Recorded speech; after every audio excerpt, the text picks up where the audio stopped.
Good afternoon, everybody. Welcome in. This is going to be a really special reading today. I've been called, since we're getting close to the summer solstice next week, I've been called to do more of a shamanic journey type reading. And we're going to do it as a pick a card, because these are the types of messages when we're looking at the shamanic aspect of ourselves. This is really looking at some of those earthbound energies that either challenge us or invigorate us, but it's also looking at how the past with our ancestors influences us, and how we navigate the physical world, how we can navigate the physical world so that it serves us in a spiritual and a mental way. So as we get going with this, I've got everything pre-sorted because I was called to do that. So we're going to cleanse the space in just a moment, and then I will talk about what the actual aspects of the reading are going to be, and then walk you through the piles, okay? So just one moment, and we're going to cleanse the space. All right. We're going to cleanse the space with smoke. Sage not only metaphorically and spiritually cleanses the space, but it also impacts bacteria in the environment. So it's an absolute cleanser of all things. All right. Now, if you're wearing headphones, I'm going to ask you to be careful. You might want to turn your volume down. We're going to cleanse with some sound using a drum.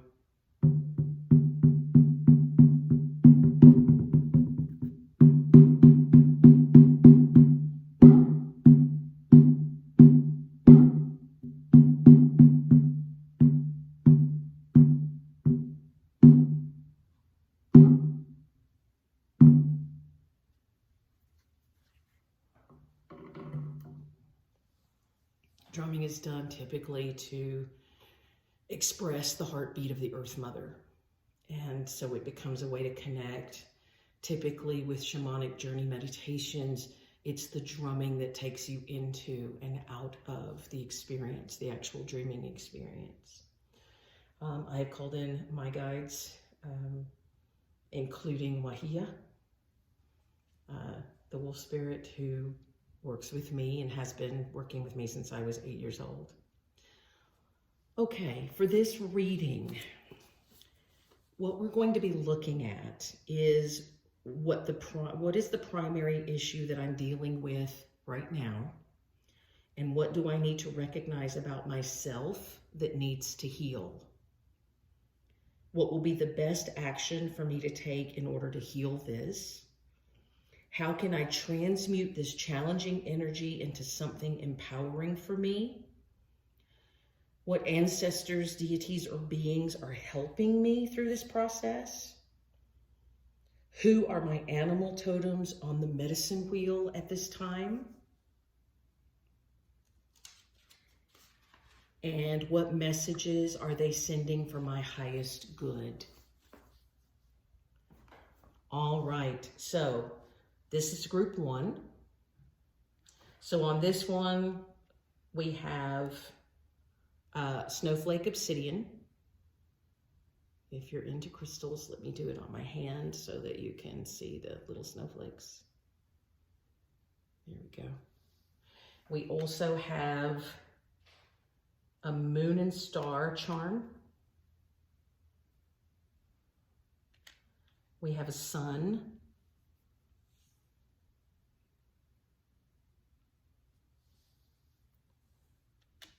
We have a fan. Let's see. Oops. There we go. And finally, we have a key with a peace sign on it. So that's group one.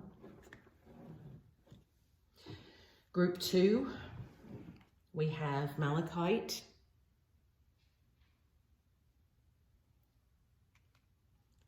We also have a moon, but this is simply a crescent moon by itself, the man in the moon.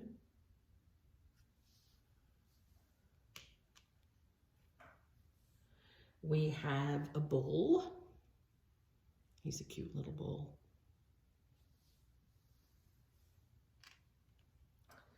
We have a sewing machine. And finally, this one also has a key, but it has a key with a heart. Okay, very good. All right, group 3 is here. Group 3 has rose quartz.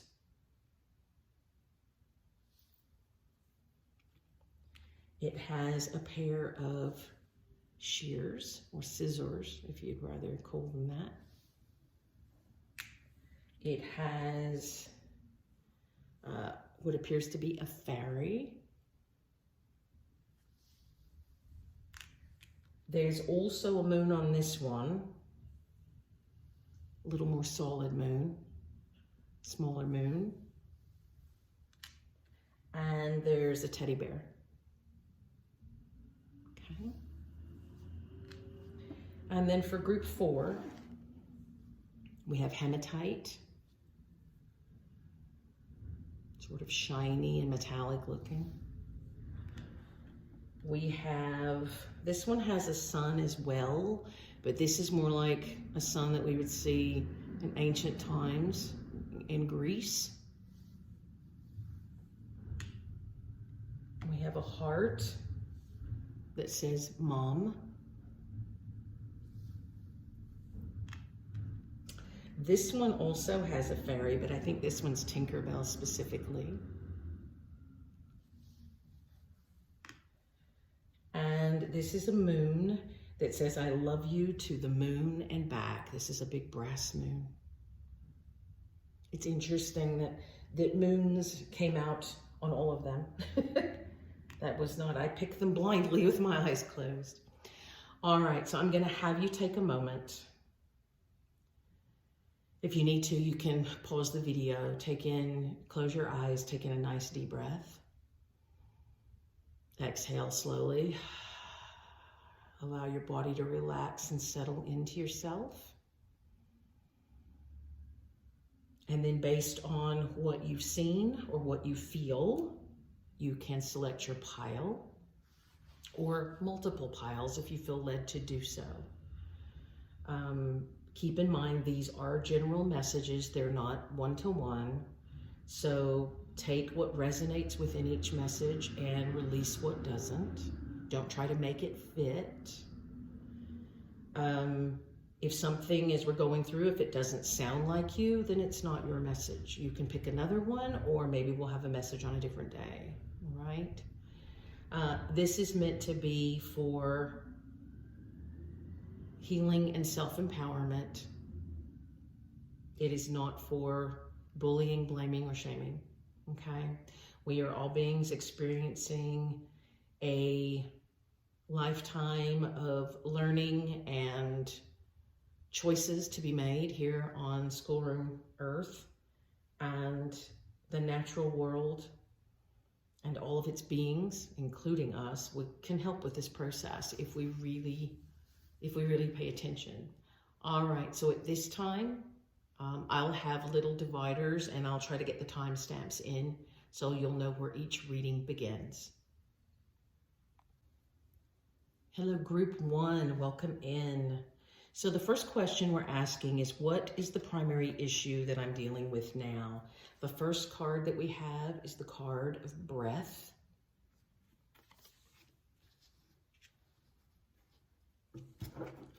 Pull these back. We have the stone of the ancestors.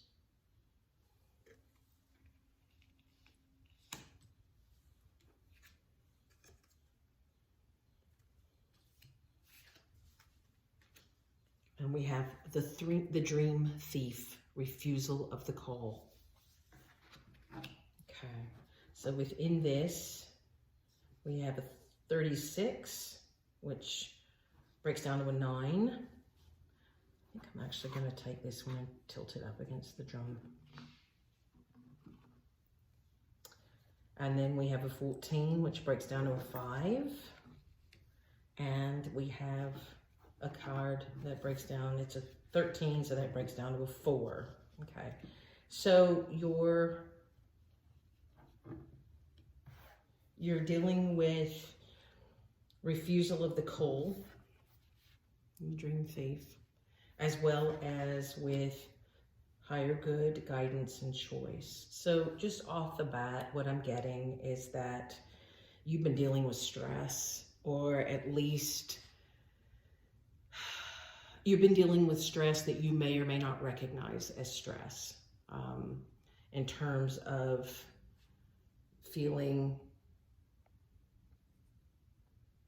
mental anguish or worry.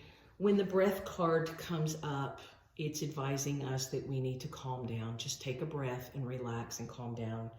And with this, it would seem to me, based on what I'm hearing, is that perhaps you've had a difficult time understanding what it is that you're supposed to do. Perhaps it's what your mission is here on Earth. Maybe it's just how to take the next step in your life. And with the dream thief, I'm picking up that you may have been having more traumatic kinds of dreams. Perhaps you're waking up in anxiety, or you're waking up feeling stressed or emotional. So with all of these, there's some guidance issues that are there, okay? In terms of what do I need to recognize about myself that needs to heal, we have this card 32, the Be Tender card, okay? So this one is a lot about, even though 5s can be conflict, and that's what a 32 breaks down to, about having difficulty being patient with yourself, being kind to yourself. And so there could be lots of negative self-talk. There could be lots of defeatist talk going on in your mind, whether you're dealing with life choices, work choices, relationship choices. It really doesn't matter. Even if it's taking a spiritual step, all of this begins to feel like you're not quite sure where to go next. So let's look at, these are some tarot cards that kind of give us some information with this, okay? So we have the 9 of Wands, and that is definitely a card of being stressed, being on your guard, trying to fight your way out of your own prison. We have the Lovers.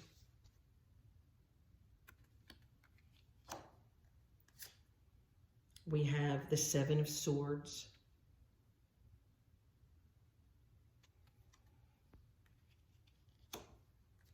And we have the 8 of Pentacles.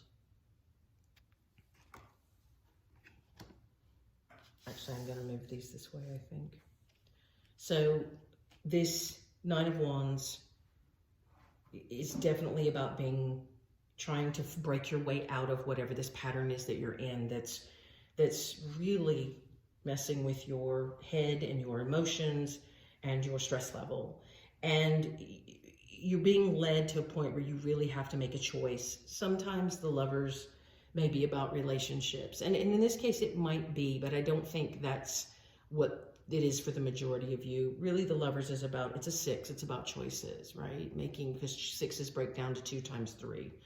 So it's really about making choices that bring about stability, okay? Or at least bring about better conditions for moving forward, for drawing in what it is that you want. And you've been struggling to make the choice, and maybe it's because you don't know what it is. With the 7 of Swords, you might feel really deceived. Sometimes this is a card of strategy, but in this one, in the Spellcasters deck, I truly see this as being a card of deception. He's sneaking away from the campfire and not looking back. And with the 8 of Pentacles, this is really about, ideally about self-mastery, right? But in this one, you see he's also protecting his goods or his riches. And really with self-mastery, and this is actually on a rainy day, I just noticed that, it's, you know, he's protecting his goods and stuff for a rainy day. But the Eight of Pentacles is really typically about self-mastery. And I'm feeling with this that you don't feel as though you have self-mastery. Others around you may tell you that, you know, they may give you indications that they see you as someone who has self-mastery, or they think that you have your act together. They think of you as somebody that's really on your way to success. And, you know, maybe the words build your portfolio just came into my head. So perhaps that's part of it too. But even though everybody around you sees this, I don't think you see it in yourself. Because if you did, you wouldn't be trying to pull away from it so much. You wouldn't feel like you're deceiving everybody. But you've got to understand that this feeling of deception is not because you've been deceived by others. It's because you don't believe in yourself. And not to the level that you really should, you know? And that's left you in this state of anxiety and stress and worry and being blocked. And with the dream thief, you know, it's easy to imagine like this being is a unique creature. He's sort of an amalgamation of many creatures. But with it, you're really building all kinds of stressful scenarios in your head. It doesn't mean that they're real. It just means that the stress or the worry or the anxiety is really pushing you to create all kinds of things, whether it's worst case scenario, feeling like doomsday, worrying about the what ifs. But you have this card of be tender. And this is ultimately a woman she's relaxing by the light of the moon. And it's really about being kinder to yourself, pointing out the things about yourself that are good, seeing through this deception that you have that you just suck and that everything's not working out. And it's not going to work out because you just can't get your act together. But the reality is that we are all capable of getting our acts together. And, you know, from personal experience, that negative inner self-talk is a nasty little being. There's a reason in films and movies and TV, when somebody's struggling with those voices in their heads, there's a reason that they portray that as an angel and a devil, because that negative self-talk is a little devil. It's a little evil beast. And we tend to we give it so much power. I'm just as guilty of that, you know? We give it so much power and we let it take over who we are and what we are. But we really have to believe that we are really working for this higher good. We really are getting the right guidance. We really are capable of making sound choices instead of dealing with the anxiety from the dream thief, right? And so it's really important to stay in your breath when you start to feel the anxiety ramp up, if you wake up from dreams in the middle of the night, deep breathing. If you are not using some type of meditative practice, it's time to begin. You really should, in order to begin quieting what's going on in your mind and your heart. Now, what do I need to recognize about myself that needs to heal? This is number 21, Dadiri. This is about hearing the truth. And that really does come back. You notice with this Dadiri, there's this beautiful, beautiful dove. You see the white dove? And all of that, it's almost like water running out of the dove's tail and wings. It's emotion. Doves are beings of peace. They're always meant to exemplify peace. And yet there's all this emotion that their peace is rising from the emotion. And you see the butterfly on there. The butterflies are transformation. See here? And there's a mandala and things like that. These are the workings in Hinduism where you begin to weave the mantra, but doing it with a visual cue, visual space. But in terms of hearing the truth, I don't think this is saying you don't want to hear the truth. I think what this is saying is that you keep telling yourself things that are not true. And that if you really start focusing on the truth, admitting to yourself the things that you do that are strong and good and sound, and you find those feelings of worthiness, it's going to make a massive difference in how you move forward.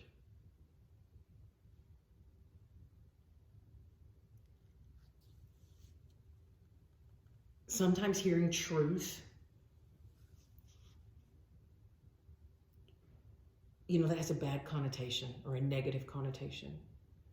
When somebody, you remember in the movie, A Few Good Men, where Jack Nicholson, Tom Cruise's character, says, "I want the truth." And Jack Nicholson's character stands up in the witness box and he says, "You can't handle the truth."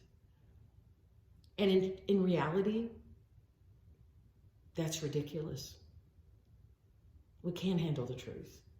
We certainly can. But for whatever reason, we let ourselves buy into this idea that we can't deal with what really is.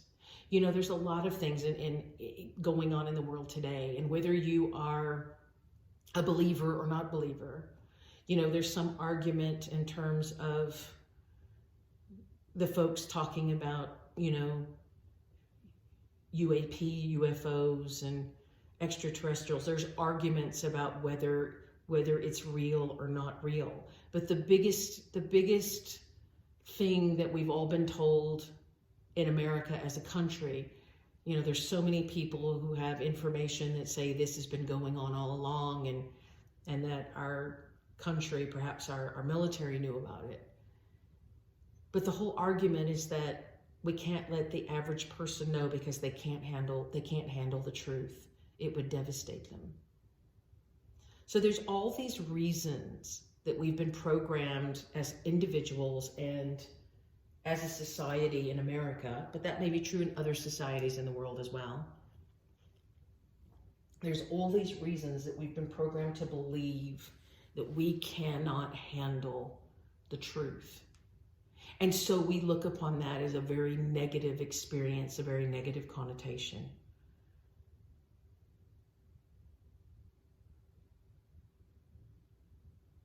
There's your side, the other person's side, and then there's the truth.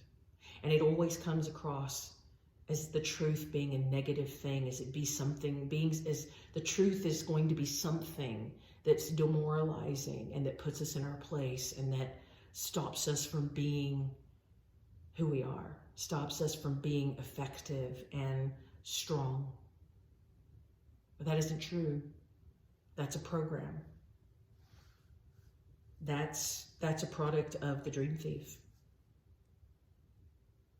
Because we're programmed to do higher good as human beings. We are programmed we come here with the goal of learning and trying to make ourselves into better souls. We do have the choice of higher good. And there's tons of guidance from our ancestors, from the spirit beings, from the different animals, and even from star beings and angels and whatever system you believe in. It doesn't matter. The reality is that there's guidance there to help us find the higher good within ourselves and to make the right choices for us. And we don't need to be afraid of hearing the truth. We don't need to be afraid. We don't need to run away from the truth. We don't need to sneak away like a thief in the night because we've convinced ourselves that we can't deal with it. Because the reality is that the truth, what is the saying? The truth will set you free. Because now you don't have to worry. You don't have to lose sleep over this. You don't have to delude yourself or deceive yourself. You find how much self-mastery you really have. That you're capable, you're organized, you've got it. You've got the ability to build a secure life, and to have abundance, and to be prosperous, and to be stable. You have the ability to build all of that. So you don't need to worry about hearing the truth.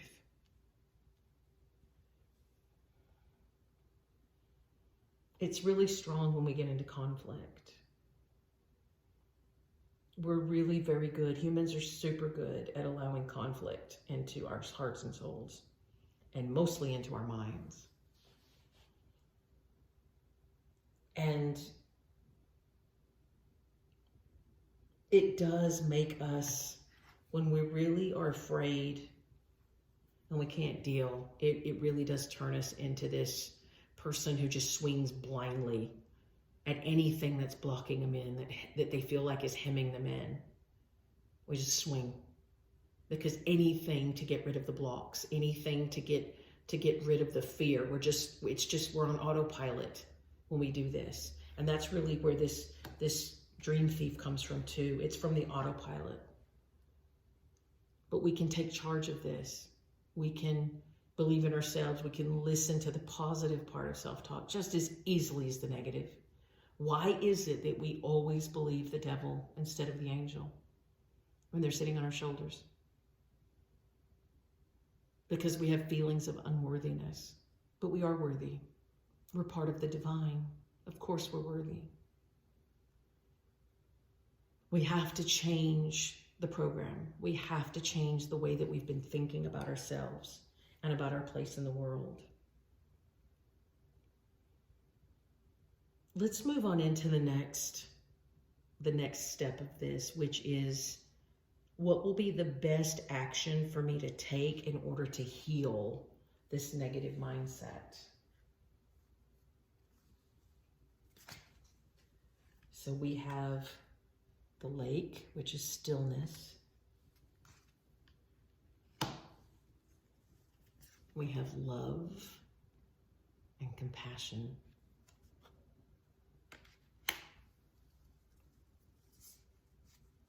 We have gather your tribe.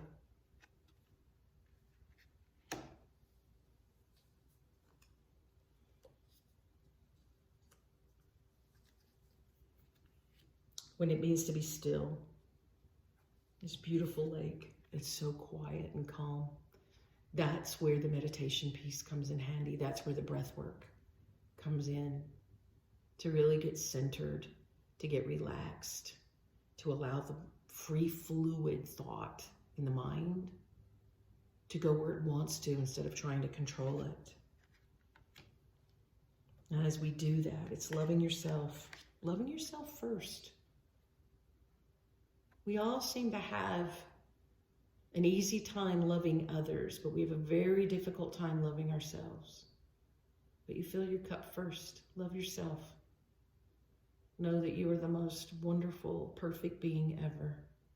Look at the rays of light coming out of that heart.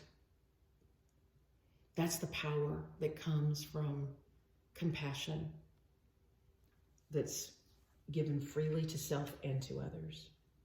It's also, you also notice that one hand is over and one is under, giving and receiving. The giving is easy, receiving is hard. But we can do it. It's just something we need to work on.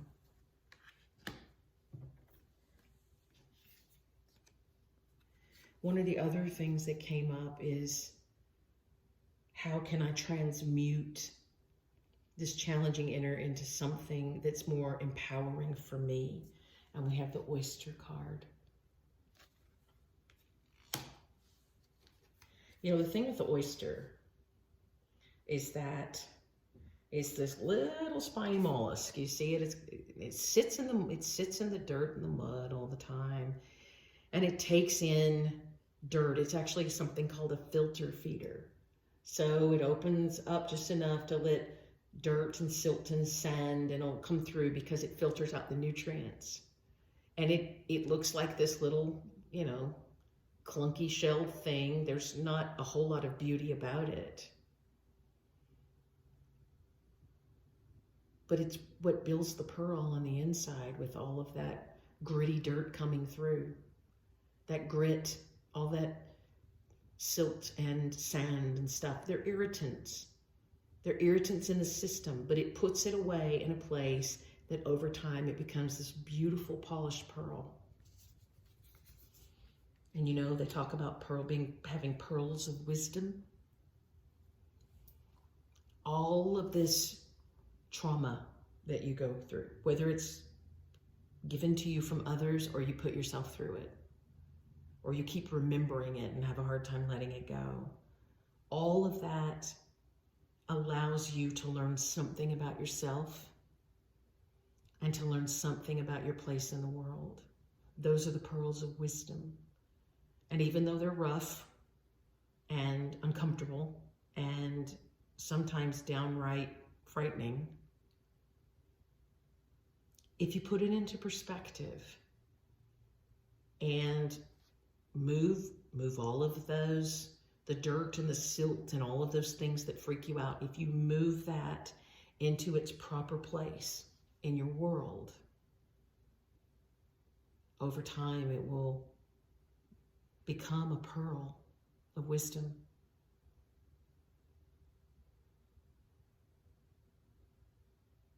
That's pretty powerful stuff.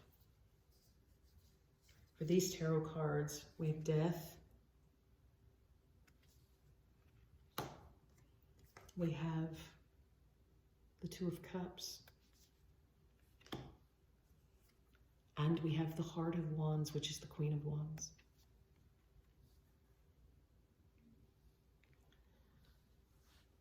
So, oh, I'm sorry, this wasn't death. This was the Devil.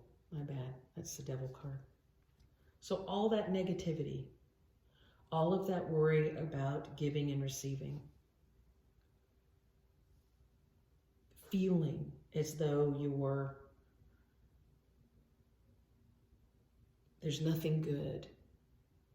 If you're old enough to have seen Ferris Bueller's Day Off, when Cameron says, nothing, you know, there's been nothing good all day. He hasn't done anything good all day. That's kind of what this devil, you know, this devil is really about. It's about picking everything off the bones. You see all the hands? You pick the bones clean.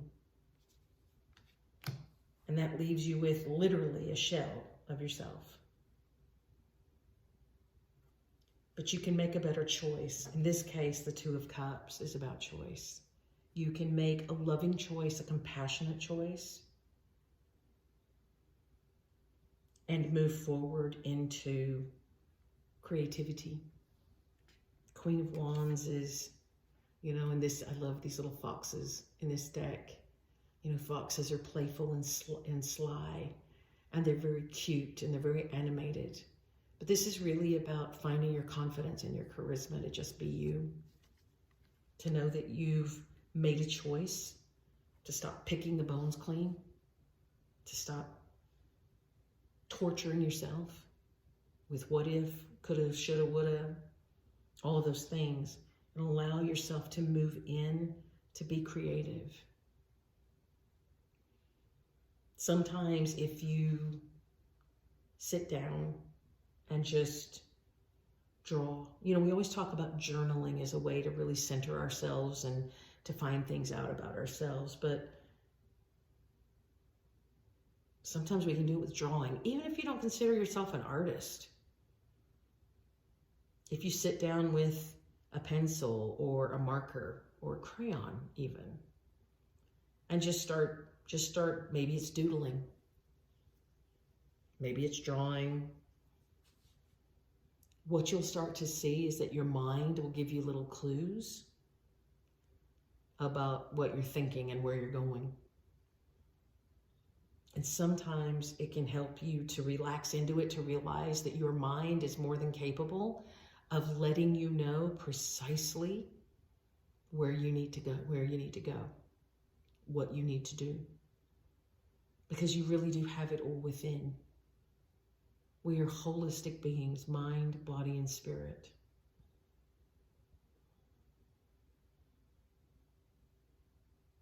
We are capable of so many beautiful and wonderful things. The moon and the stars wishing. The sun breaks through the clouds. And actually this, let me see, I think this, it's this beautiful, glorious sun face. That's what unlocks the key for inner peace. So stop fanning the flames. This is how they all work out. So let's look at which ancestors or deities or beings are actually helping you to move forward into that better place. And as we reveal these, this is a good time, write these down. And even if you have no way of focusing, if it turns out to be a totem animal or something like that, you can use photos and drawings. You don't have to use the direct animal. But let's see which deities are guiding. We have the fire guardian. Ignite your passions. That goes along with that Queen of Wands beautifully. And we have stand still. This is that pause, that beautiful stillness. All of that brings about the journey.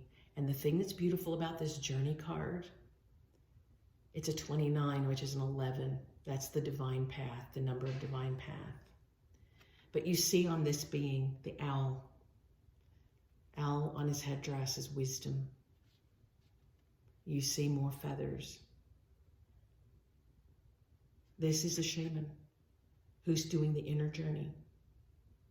But your inner journey is progressing exactly the way it was always meant to.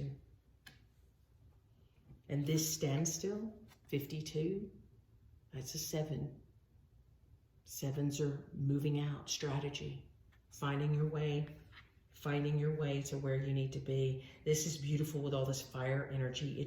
You've got fire energy written all over this reading today. And there's lots of birds as well. You know, the feathered ones are often associated with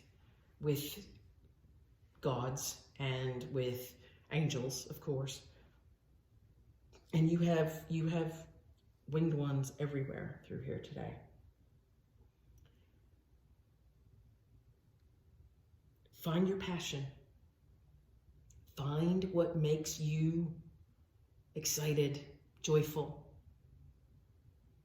Don't worry about whether you're good enough or whether you have the supplies or whether you have everything that you need. Don't worry about it. Just ignite the passion. Sometimes that starts with making a list of ideas. Sometimes it would begin with just using the one thing that we always have when we're children, that as adults we seem to lose, and that's our imagination. Start to create the world you want to be in, your inner world and your outer world. This is about becoming who you were always meant to be. That person, that secret person on the inside that you always knew you could be, that you always knew you were meant to be, until you got old enough to start listening to other people who put you down or made you feel insecure or made you feel unsteady or made you question your own choices. You have the right to make your own choices. Fire Guardian says this. The Fire Guardian is with you. Ignite your passions. Ignite what you want to do. Soar with the wings of all of these beings. You have the wisdom. This is your journey. Your journey is to create the life that you want to create, for us to create the world that we want to live in. It doesn't matter what the others say. It doesn't matter what the naysayers say, or the people who want to push us back into the 19th century because they're too afraid of moving forward, or for the people who think everything we need to hold on to what we used to do instead of moving into what we want to be for the betterment. It's a new day is dawning. You see it here in the standstill card. A new day is dawning. You are being guided. So take that spirit, move into your journey to find your place, to find what you want. Make it happen. Get out of your head and into your soul, into that fire, the fire of spirit that takes you where you want to go. Now, before we get to the final messages, one thing I want to do is I've already pulled the animals for your medicine wheel. Keep in mind, again, this is a general message. And as an individual, the animal totems on your medicine wheel may vary. So the medicine wheel looks at the 4 directions: the north, the east, the south, and the west. And when we look at the east card, this is the position where your spiritual strength lies. It's where your spiritual path is going. The south card, I apologize for having to stop the video. I had to go let one of my dogs outside. The south card is about your inner child and what you teach yourself, and in order for your adult person to walk through life in a better way. The west card is the internal information that helps your current challenges. It really talks about where you need to put your focus. And the card of the north teaches you how to integrate your lessons from the other directions, okay?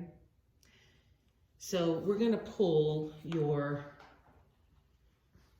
east, south, west, and north cards. All right. So I'm gonna go and put them down.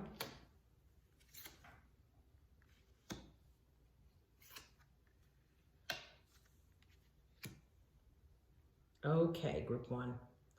So your card of the east is the number 32, which is the ant. So with the ant is really the being that talks to us about patience. The crow speaks to us about the laws of nature, or how we work within the structures of nature. The moose is about self-esteem. The rabbit, fear. So if we begin to look at the card of the east, the ant, where your spiritual strength lies, then we're looking at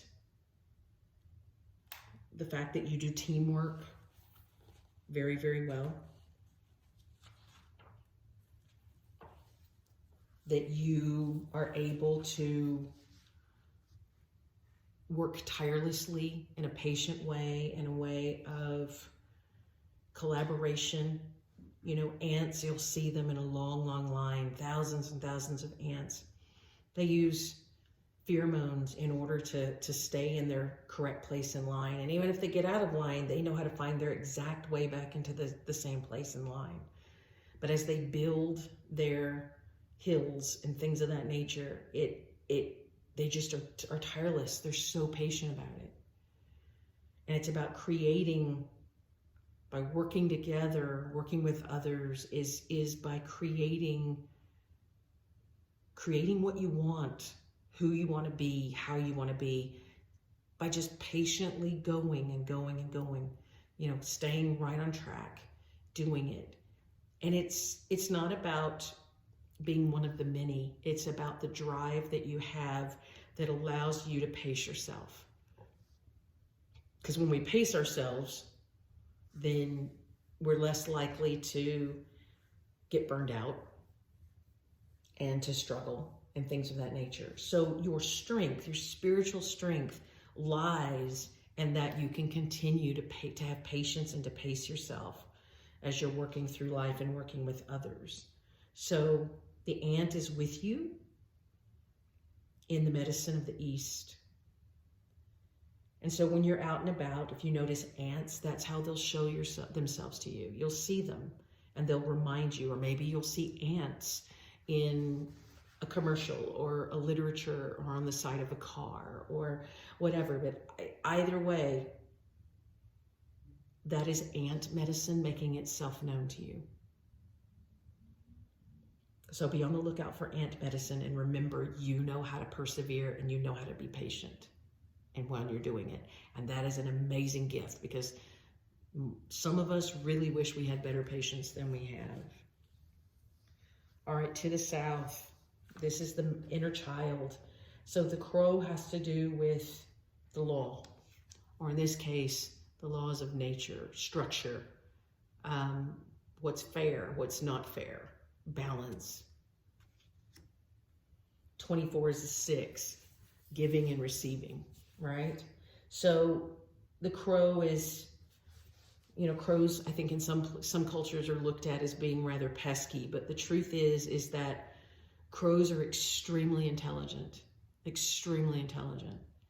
and they have a language that's all their own. And a lot of times, there's been actual studies that show that they can pick up cues and tells and language from us and from other groups of animals.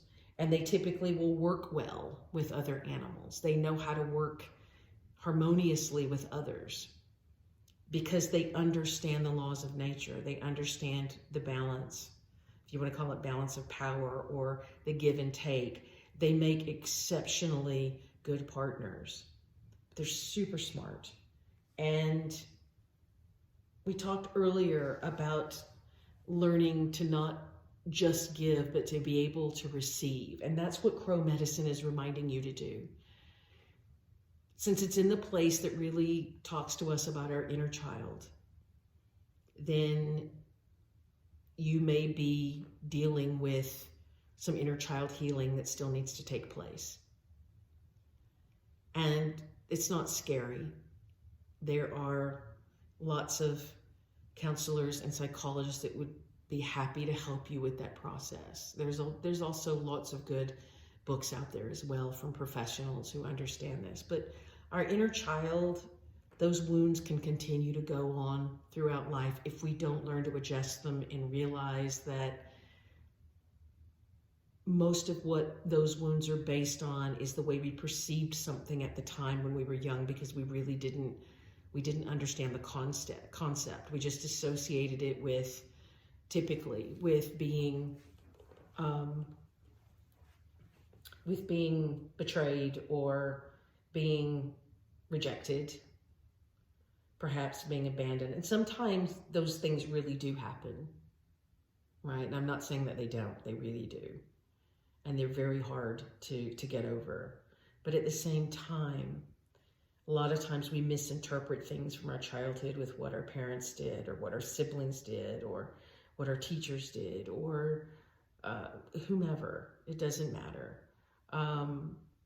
But we perceived that, and it ends up being a huge block for us that we can't let go of because of the way we emotionally reacted to that. because of making assumptions about what the other person meant, or what they, you know, whether they hated us or they didn't love us, or they were ridiculing us, or some of those things, when in fact that might not actually have been the case. It's just the way we perceived it. So with Crow's asking you to go in and to find that inner child healing, and to really work on balancing out your giving with receiving, because it's incredibly important. Oops, sorry about that. In the West, we have Moose. Moose is in the place of self-esteem. And the Moose is, you know, it's one of those beings that everybody looks at, because, you know, when they're young, even when they're older, they're very gangly. They're very awkward, you know? They feel, they have those long knobby knees and long legs, and they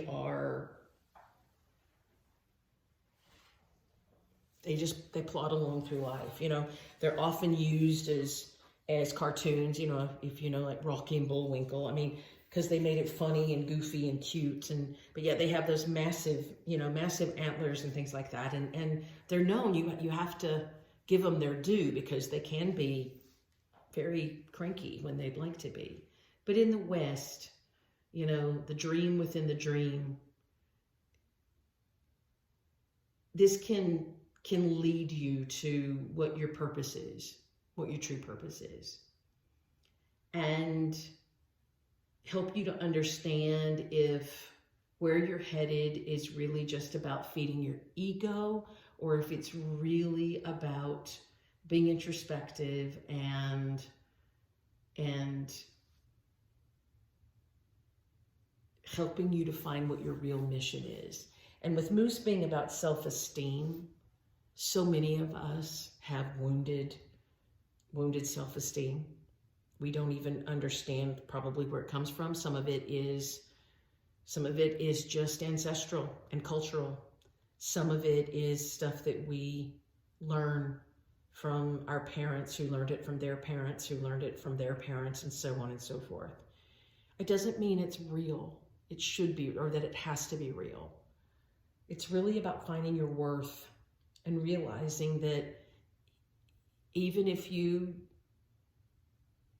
think you look awkward, or you feel awkward, or you're just minding your own business and people harass you, and you rear at them in anger because you don't like being taken by surprise or something like that, understanding that the Moose medicine is with you. This is a 2. 1 and 1 is a 2. It's also 11, which is a master number. But it's a choice. What choice do I make? Do I choose to just stay in the superficial and just be what everybody expects me to be because that's the safer option? Or do I really go within and I really understand myself, and I really understand those inner child wounds and all of these other things that have made me what I am, so that I can become the person of destiny that I was meant to be with that number 11? And one of the things that ties into that is then with the North. And your North card that's your inner wisdom that you may not have recognized within yourself. And the rabbit is the 30, or the 3, which is like collaboration and co-creation. But the rabbit is really about how you deal with fear. You know, do you let fear overtake you and run and hide because you just know it's scary? Or do you pay attention and do the things that you want to do? Eat the things you want to eat, play the way you want to play, be joyful, whatever. Or are you too busy worried about what's coming around the corner that might take it all away? So it's about living fruitfully, living in joy, living in purpose, and not being afraid. So understanding that, these are some final messages. The first is the whale, the record keeper. Whales are known for long memories. And understanding that you're the one that keeps the records in your head, that keeps score. Are you going to focus on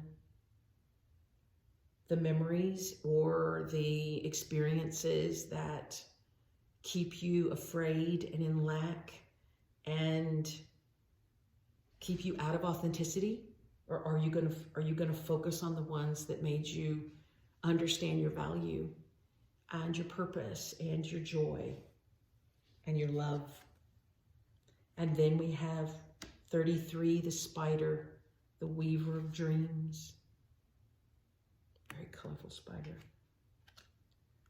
Spiders are master weavers, intricate weavers. And it allows them to be,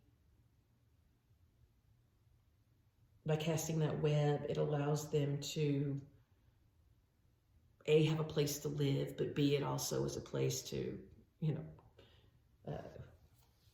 find their food, capture their food and things like that. But the beautiful thing is that we often, when we talk about the dream weaver, it's always about spider webs. And in fact, here, if you've ever seen a dream catcher, here,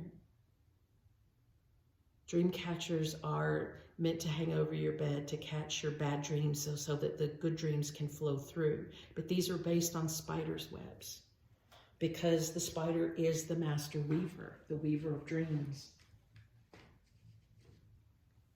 And are you going to focus on weaving dreams that are great and wonderful? Are you going to focus on remembering dreams that are scary and don't allow you to progress forward?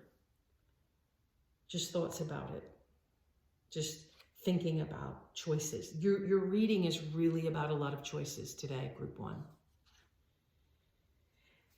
In terms of the Moonology manifestation, talk less and feel more. This is about being aware of that introspection, going within, understanding what you really feel instead of just what everybody tells you that you should feel or that you ought to feel. And last but not least, this is a card from the Lakota Sweat Lodge cards. Mapia, the cloud. The number's 25, which is a 7.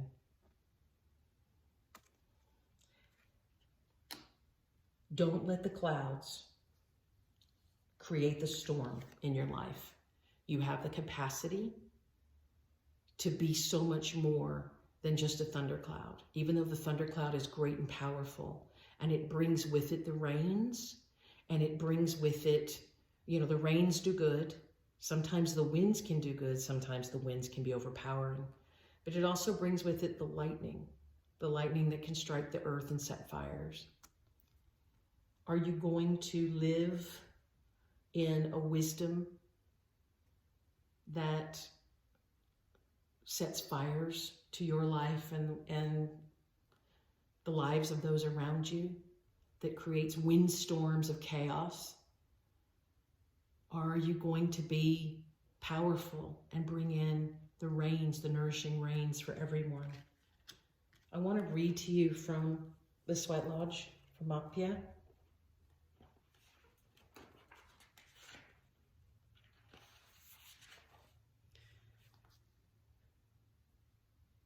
So this is the message. I am cold and distant.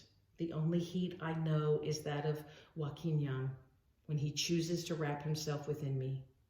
I am loose and unformed, at the mercy of the wind, a vehicle of others' ways. I travel continent to sea to continent, bringing nourishment or despair. I wish for you as for myself, wholeness. You may see a cloud when you look upon me, but know that I am only a servant without direction. My expression is that of others. My true being is unformed. So are you going to be you, the weaver of dreams, the positive record keeper, or are you going to be at the behest of others? So these are beautiful messages, group one, even though this sounds like a challenge, and I think it is. But see, the other side of wind is breath, right? Breath. So I hope that as you walk away from this message, that you understand that there are beautiful and empowering things that we can do, choices that we can make. We can walk in despair, fear, chaos, hurt, wounding, negativity, or we can choose to face those things and move forward in strength and power, our creativity. We can weave the world, the dreams, the life that we really want by simply being present and learning from our own introspection. I hope that this message brings you understanding, some inner peace, and at least something to think about. Thank you so much, Group 1, for choosing this message. And I look forward to seeing you next time. If you enjoyed this and want more readings like this, please like, subscribe, and throw a comment down that says that you like shamanic readings. I'll be doing other types as well. But if you really enjoy the depth of the shamanic reading, by all means, just let me know. Thank you so very much. Have a blessed and beautiful day.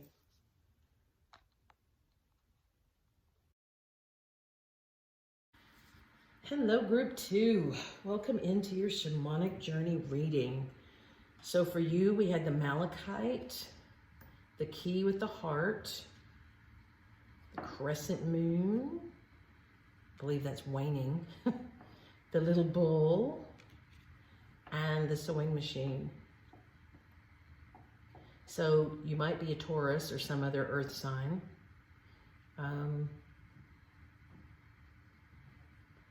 And this little sewing machine says to me, you might be stitching new things together or building something really fantastic. All right, so in this reading for you, the first card that we have is Mercury. You know, the amazing thing about Mercury is that it seems to have a life of its own. It moves. It can be very deadly if we're not careful. It can make us very, very sick. But Mercury also means mercurial. It's to go with the flow, right? To move with the essence. It's also a number 3. So in terms of the primary issues, what am I dealing with now? So in addition to Mercury, we have the wisdom, spirit path of the East. We have universal law, learning and sharing. It's also a 33, so you have a 333. We have embrace the internal mother, number 15, which is a 6, which is also a derivation of 3.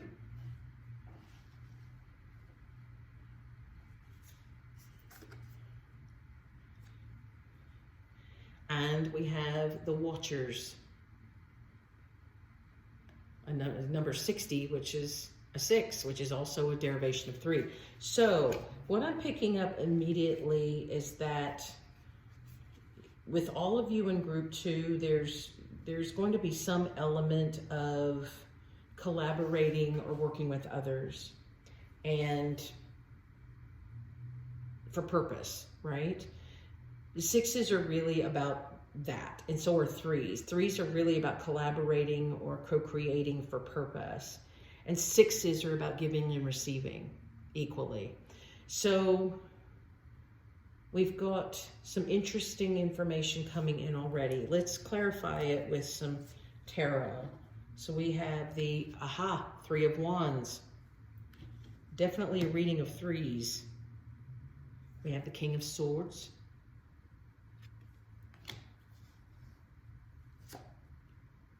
We have the Eight of Wands.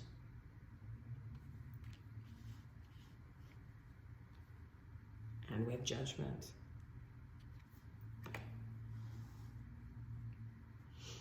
So I'm just looking at this giving and receiving. I'm picking up that going with the flow for you may have been a challenge in your lifetime. And whether that had to do with some difficulty relating to how you were mothered or nurtured, or whether it had to do with you, like you finding your power. The one thing about this particular Three of Wands is that usually it's about bringing the ships in, but this one is, she's really standing her ground, and she's sending the birds off, to do her bidding. But then when you look at the King of Swords, this is one of the most grim King of Swords really I've ever seen in any deck. I mean, he is about as cold and dead serious as you could get. The light of the moon is there. And he's got mountains behind him, but he's unwavering. He's unwavering. He is all about logic and no emotion. And perhaps that's what part of the issue has been in your life, is that it was something being completely non-emotional and really looking just at logic, the facts, the cold hard facts, was something that you learned to do. Maybe that's how you were parented. And so that's really the only thing that makes sense. But with the Wands energy here, Eight of Wands, you're going to have to get creative here. Three of Wands. This is about working with these, working with your spirit team a little bit. So if you've been afraid, or if it's something that you feel uncomfortable with in terms of dealing with your spirit beings, because you just are so based in the cold hard facts or science or what you can see or touch, it has to be real in order for you to function with it. You're really being called to embrace that there's so much more. There's even feathers in this embrace the eternal mother. And that's a 6th card as well, giving and receiving. She's holding, there's peacock feathers all over that. And it's learning to transcend just functioning in the cold, hard physical world, and understand that there are beings, the Watchers, who've been guiding you. You are divinely guided, even if you don't or haven't recognized that in the past. If this has all just been about you sticking close. I'm also getting for some of you that it may be that spiritually you understand that you are guided, but in the world around others, people that you have to maintain this facade of the cold hard facts, non-emotion. But you're being called with this Judgment card to release all that. You see, you see the person here and with the fires of the universe, the passions of the universe, the creativity of the universal flow, their inner gloriousness is being released. And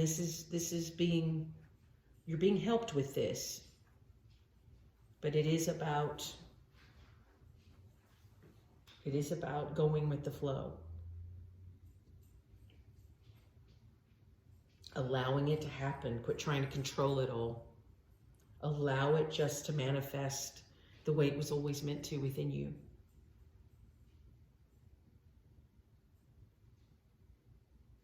What do you need to recognize about yourself that needs to heal?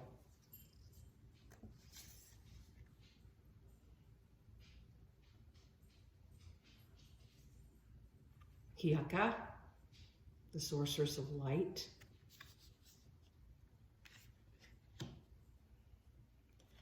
And the white buffalo calf woman. Hopeful heart, see her sign. These are both great, powerful women. The white buffalo calf woman was said to create Turtle Island, or the Americas, basically North America. She was the being who came to Earth to create what is the physical. And she is the one who is celebrated as Gaia, the Earth Mother. Whereas the sorceress of light, you notice with Hiaka, she has the owl in her headdress, the wings, so she's used to soaring. Behind her soar the rainbow of the vortices, and then you see these volcanoes erupting below. She's the goddess of creation, also in a different culture, and she's bringing in the light, where the white buffalo calf woman is going within to produce inner light. Hiaka is bringing the outer light. She's bringing the creativity of fire to the earth, to you. And so these are the things that you need to recognize about yourself, that your heart is hopeful and that you are a being who can create. You are magnetic. You are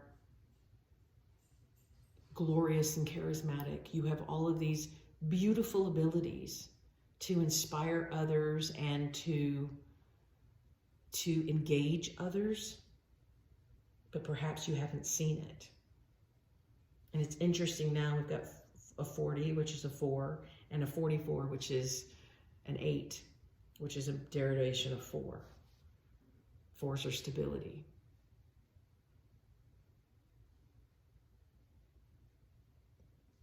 So working to find that stability, understanding that you're that person who can create, really, you have the kind of fire within, the kind of creativity and the kind of magic within that can create a safe space for others to learn and to grow.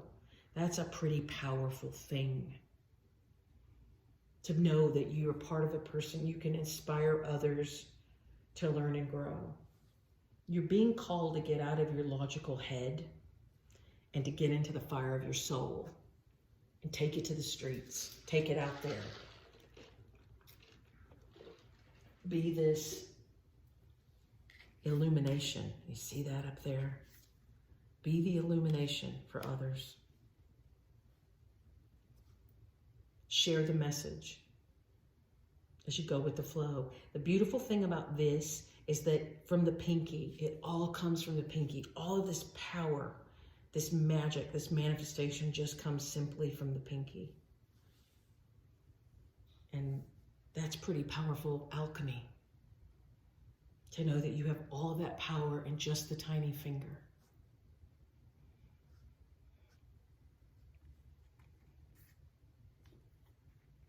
What's the best action for you to take to begin to heal the struggle that you have for being overly logical, overly cold, presenting yourself to the world as a stern and fact-based being. The peace pipe. When you smoke the pipe with others, you can tell no lies. It is going within. It's sharing with those around you, and also the spirit keeper of the north. Understanding that while those cold hard facts are important, and it certainly have illuminated a lot of knowledge for you, it's also just a season. Winter is a season. And understanding that you've got to find a balance between the fire energy and the cold hard facts.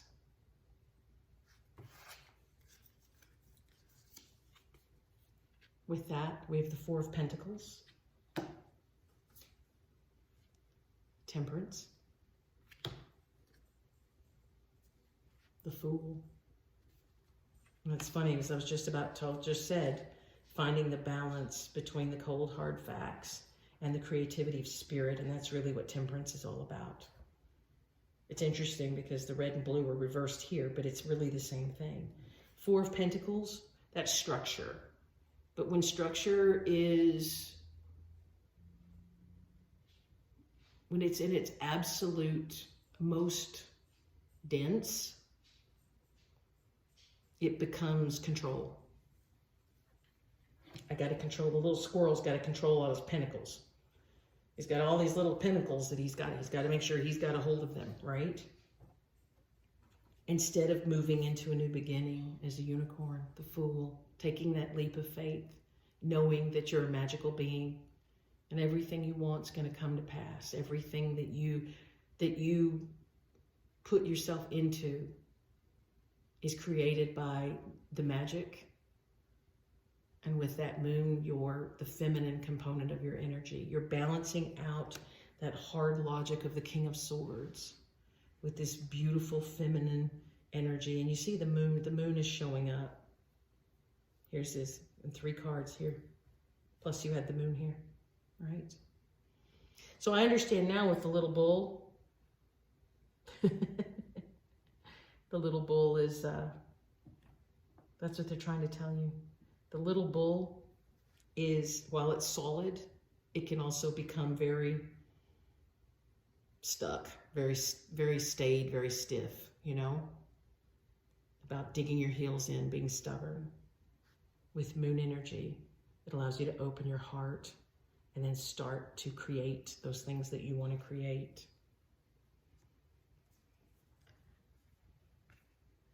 How can I transmute this challenging energy into something that's more empowering for me?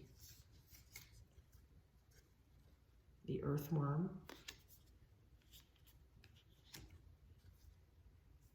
And the autumnal equinox release. That's really beautiful too. See, with autumn, I think a lot of times autumn is looked at as, you know, because if you look at the wheel of the year in pagan terms, it is about things starting to die off to move into winter, but it really is about harvest. It's about taking all those good things that you planted and bringing them to fruition, digging them up or bundling them together. It's about drawing in all of the preparation that you've made for the whole year. You're starting to bring the harvest in. And the earthworm is like that too. The earthworm has spent all this time kind of in the dark and underground, but what he's been doing is he's been turning that soil over and over and over again. And by turning the soil, he's making the soil healthier for everyone. He's making the bacteria and the fungi that are in the soil that are needed for trees and other plants and things to grow. He's making it a more hospitable environment. I think it's beautiful. You see the rainbow colors inside the earthworm. He's just an earthworm. He's a worker bee. He does it, gets it done, but he creates this fantastic magic that allows this fantastic harvest to take place. But with this is called release. It's about releasing the control. You've been working and digging, and you've been trying to stay in the lines, color within the lines. That's funny. That's what that said too. You see the colors inside there, the color within the lines. But it's time to release all that and go with the flow and bring in that harvest. Look at that golden, fabulous light. That's blessed light of the universe. That is being warmed by the sun to illuminate all these beautiful, warm, creative colors, the fire within. That's amazing. Who knew, right? Who knew? And who's helping you? The White Witch. Be the light. We have the White Witch, the White Buffalo Calf Woman. We have an owl. We also had on Hiaka. She's wearing an owl. Wisdom. Be the light. Be the light. Be the light. It's everywhere. The hunter. The hunter is helping you. That's about grounding. It's about finding your place, knowing where you are, being grounded with the earth, understanding the terrain around you, knowing where the fruitful part is. The one thing about a hunter is he can go out to hunt, but if he doesn't know what the actual paths that the animals take, he's never going to find anything to hunt. So you have to know, you have to understand and realize that this instinct, the ancestors, the hunter ancestor is helping you to lead you to where your people are, to where the people are that need your creativity, or that need your coloring outside the lines, or that need your creativity and fluidity and your wisdom. He's guiding you to go to where that traffic is. Finally, the Ancient Ones, the number 1 card. All of the ancient spirits in your lineage, in the world, in the universe. They're guiding you because this is important. This is destiny. This is what changes the world. Your creativity, your fire, your power, this is what changes the world. This is not only makes it a better place for you and the people you know, and it makes it a better earth for us all. Pile number 2, there is literally great fire, passion, and creativity is just waiting to break out of you, to take you into the universe, to take you through the world so that you start sharing it with others. You don't have to be that hard coal stuck in the facts, just the facts man. You don't have to be that King of Swords anymore, where it's all about knowledge and facts and numbers and details. It's about the spark of fire within the soul, the creativity. The next thing I'm going to do is I'm going to lay out your medicine cards, group 2. And this is for the medicine wheel. These are the 4 totem animals that are working with this group on the medicine wheel. Okay, group 2, this is really going to be your medicine wheel spread. So these are the totem animals that are working with you as a group. There are 4 cards on the medicine wheel. The card of the East, which is where your spiritual strength lies. And it's the direction of that creative spiritual path. The card of the South is about your inner child. The West card is about finding the solution to your present challenges. It's about your goals that need attention and how to reach them. Finally, the North card is teaches you how that you can spiritually apply and integrate the lessons of the other directions. So here we go. You have fox in the north, otter in the east, grouse in the south, and squirrel in the west. The fox is a 25, which is a 7. The otter is an 8. The grouse is a 34, which is also a 7. And the squirrel is a 26, which is an 8, if you like to follow the numerology. So let's look at the place in the east, where your spiritual strength lies. The otter is really about the feminine part of your own medicine. That part of you that's feminine energy, and it doesn't matter if you're a woman or a man. We all have masculine energy and feminine energy. And the otter really represents that feminine energy that we have within. The feminine energy is really about receiving.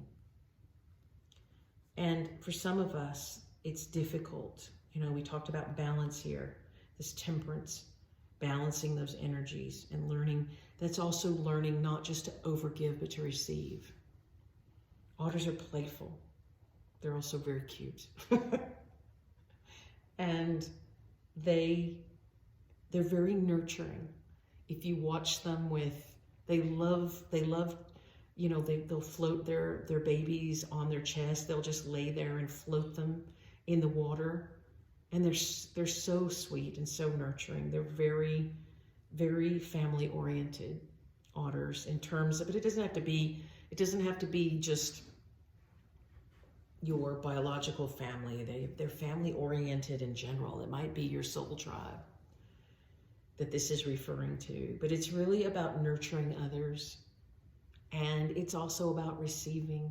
They also love, they have, you know, their little paws are very much like the human hand. And they're very tactile. They love to, you've probably seen videos on Instagram or whatever with the little otters where they put their hands through the hole so that humans can touch their hand. They'll just hold your hand and things like that. That's feminine energy. That's the nurturing part of us, the part that receives, the part that has compassion and offers love. And that's what balances out that King of Swords energy, which is very much the masculine part of us, the control, the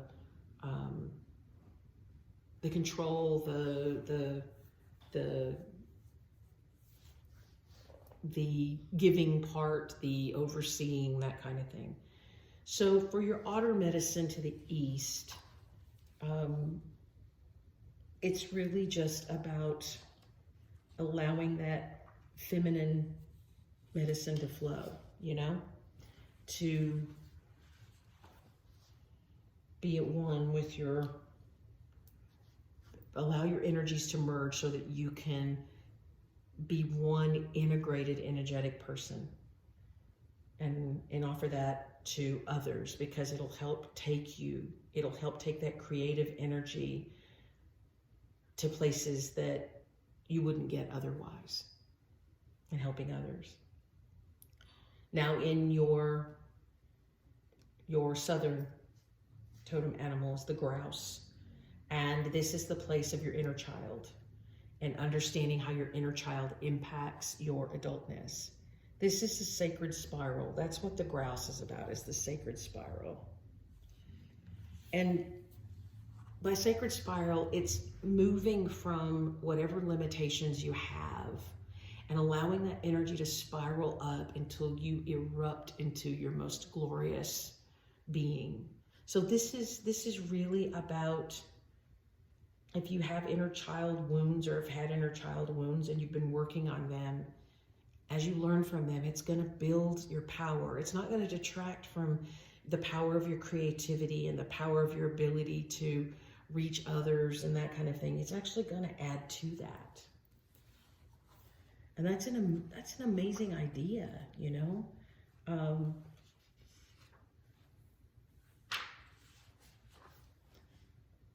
In the west, we have the squirrel. The squirrel is about gathering. And of course, that's what squirrels do. And you know, you have two squirrels here, gathering. And one of these is about gathering the people or the things that you need, or bringing people together. That's what it's really about, is gathering the group together. And you can do that as a manifestation of this creative power that you're sending out into the world. But you could also do it as a way of just holding on and trying to control it. But we know that the control thing is that's more of the King of Swords energy. And this is the peace pipe. This is bringing others together. Gathering your tribe, gathering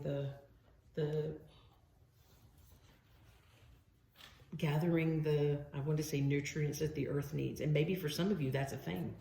Maybe this really is about the environment and being aware, or maybe it's about gathering together to make change. Maybe this is about being a political leader, or an agent of change in the world.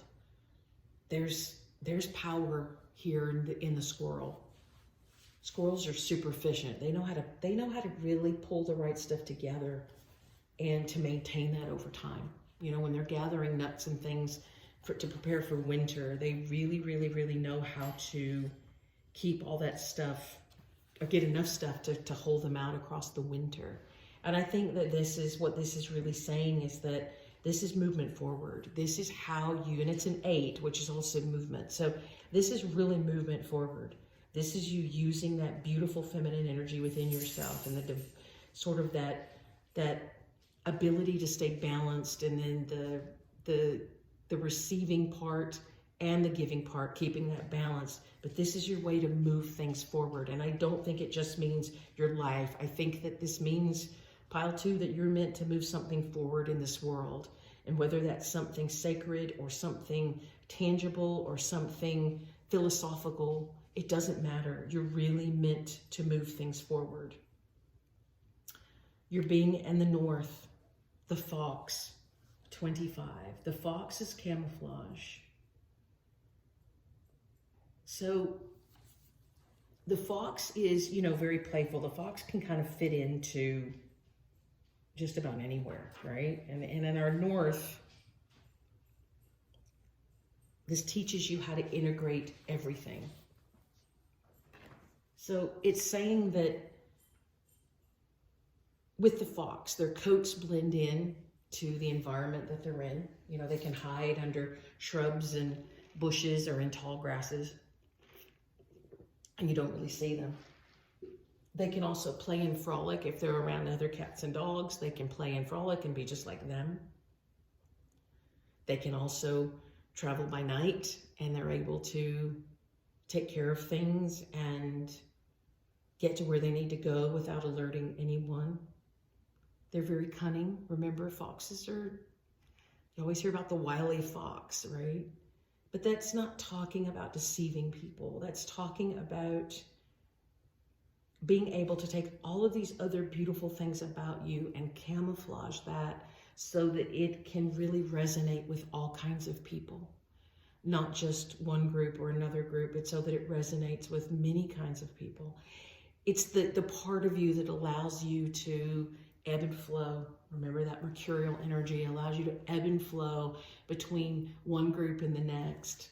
So you're going to have the capacity to reach lots of people in lots of ways, lots of different kinds of people or different kinds of groups, by simply being you and going with the flow and using that loving, nurturing, compassionate, feminine receiving energy. And by integrating what you know and by gathering people together, you're going to be able to seamlessly flow between groups and that kind of thing. So that's a really interesting and powerful ability to have. So work with Fox energy to help you to understand how to more seamlessly flow between different types of people or different types of ideas or different groups or things like that, because that's where these energies help. And so as you go forth in the weeks to come, if you see squirrels, know that the squirrel medicine is with you. It's reminding you that it's there. The otter, if you see otters somewhere, not just physically, but even on Instagram, it's reminding you that that playful, nurturing, loving, caring, gregarious energy is there for you. If you see the grouse, if you see the fox, that medicine is with you. Those beings are here to help you. So, which deities and beings are here to help me going forward? You have the magpie, balance. See, balance has been coming up a lot in this reading group too. Oh, and you have the beautiful black swan, which is grace. And I think that's where the fox comes into, between the fox and the otter. So it's ironic that I place this between the fox and the otter, because that's that grace, divine grace. You're being watched over and guided so that you can find your balance and you can act with grace. That's how you seamlessly work with multiple kinds of people, and how you move gracefully through the world. You know, black swans are also a little on the exotic side. They're very special and unique. And it's really important, Spirit is saying, it's really important for you to remember that you're very special and that you're very unique. And don't let the dictates of the physical world keep you in that rigid, fact-based King of Swords energy. You really have to go with the flow. Be this glorious, beautiful, exotic swan that flows down and gets noticed. You know, people will notice you. They'll be very aware of who you are and how you work and what you're doing, just by being who you are, just by keeping that beautiful energy. Swans are very spiritual beings. Now, what final messages are the spirits giving you as you move forward? The first is step into your power. The first quarter moon in Aries. And that goes with exactly what we're talking about. That's it, stepping into the power. The otter and the fox on this black swan. And also trust that all will be well. The new moon in Virgo. And finally, we have Tati, the wind.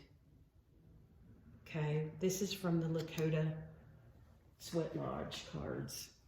And I'm going to read this because I think it's important for you to understand the symbolism and the thought process behind the Lakota medicine, right?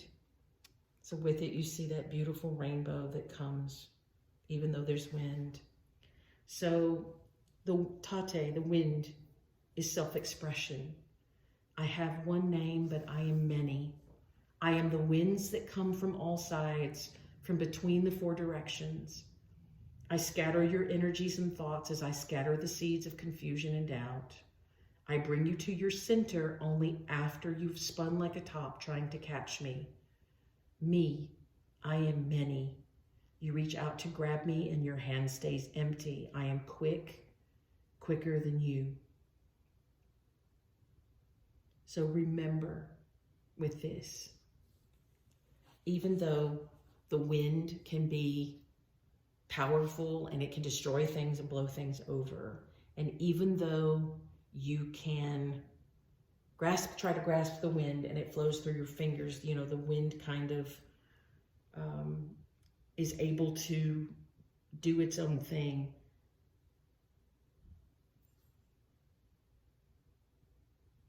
The strong side of Tate is about the prophet that teaches healing through sound. So if you think about the sound of the wind, the different tonalities that the wind makes when it brings the power through, And the wind doesn't have to be destructive. It can be healing. And that's where the rainbow comes from, because different sounds, different tones are often associated with the chakras. And the chakra is very much similar to the rainbow. You see the crystal healing. This is really about understanding that within your power, you have the ability to heal others, heal the world, heal yourself through sound. And whether that means that you are a musician or you use other sound implements like, to meditate or to create beautiful tones, or you simply like to drum. Sound is a very powerful tool. We've been told about sound throughout eons, but understand with Tate the wind that you can be a blowhard and use your words and your power and your force to destroy, to tear things down, to obliterate, to create confusion, tornadoes, cyclones, or you can embrace the power of the wind so that it creates beautiful sounds in the universe, that you bring spiritual healing to others, to the earth, using the sound of your voice, or the sound of your music, or the sound of bells, or chimes, or bowls, whatever. So this is more like this is typically a sort of a prophetic message. So group 2, somewhere within you is a sound that's going to provide healing to the world. And whether that's through an instrument that you play, or an implement that you use, or the sound of your voice, you have the capacity to change the world, but you have to step into your power and know that it'll all be well. Go with the flow, go in grace and balance. I hope this message has been illuminating and helpful. Thank you so much for stepping in to do the Shamanic Journey message. Please like and subscribe to the channel. It just helps me get messages out to other people. If you really enjoy the shamanic aspect of messages, please feel free to comment. I'm always looking for what helps others and what kind of viewpoint they like, that will teach them different things. I'm also going to be bringing some other types of messages, not just shamanic ones, but some other types of messages to everyone. So thank you so much. I'm very grateful. I wish you peace and blessing as you go forth, and joy and happiness, and embracing the person you were meant to be. Bye-bye, group 2. Hey, group 3, welcome into your shamanic journey pick a card reading.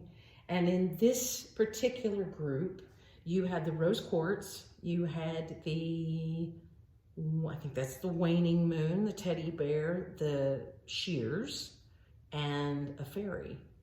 And then the first card that we've got out, when we're looking at what is the primary issue that I'm dealing with now, you have the sun's splendor. That is I don't think I've ever pulled that card from this deck. It's beautiful, very beautiful. All right, let's see what else you're dealing with, group 3. So we have oneness, inner growth, the medicine wheel, complications, or that was a Freudian slip, contemplation, but the medicine wheel. So when we look at the medicine wheel is really about all of your aspects of self and how you're working with the energies, your totems, and the forces in the world, the spirits within the world. We also have champion peace number 37. Wow, that's a pretty card too. And we have Feast of Plenty, choices and their consequences. So as I look at this, group 3, you guys have got some great things going on. So your real issue is about how to shine your light for everyone. And maybe you're figuring that out. Understanding that living in a, you know, the feast, when I see the Feast of Plenty, what I get from that, that's a 2, and it's a 20, no, card number 20, but that breaks down to a 2, which is again choices. And it's about choosing that abundance, to stay in that place of abundance and realize that you have everything you need. You know, it's typically like the 2 of Swords. You see the two swords stuck in there, and normally those 2 swords would create sort of an impasse about, you know, making you stuck. But what you have instead is you got this honeybee of wisdom, and you have all this luscious growth in the trees, and this beautiful orb and crystal and all this glorious light. And it's like understanding that you have great abundance. Just see your abundance, and that allows you to keep sending more abundance out into the world and receiving abundance as well. The Champion of Peace sounds to me like you've been a peacemaker. And the good side of being a peacemaker is the obvious one, is that you are able to be your sunshiny self, and you are able to, you know, be a beacon of light to others. But the downside of championing peace, it could also be that you are you try to keep the peace instead of living your own truth. And so for some of you, that's really the case here too, is that even though you're showing yourself to be this glorious, sunny person on the outside, what you may be doing is you may just be trying to stop or giving in to making peace instead of addressing issues. And that's something that's really important to understand for some of you. And then that kind of comes in with the medicine wheel as well, because the medicine wheel is really about how you integrate your intergrowth through introspection and contemplation and things like that.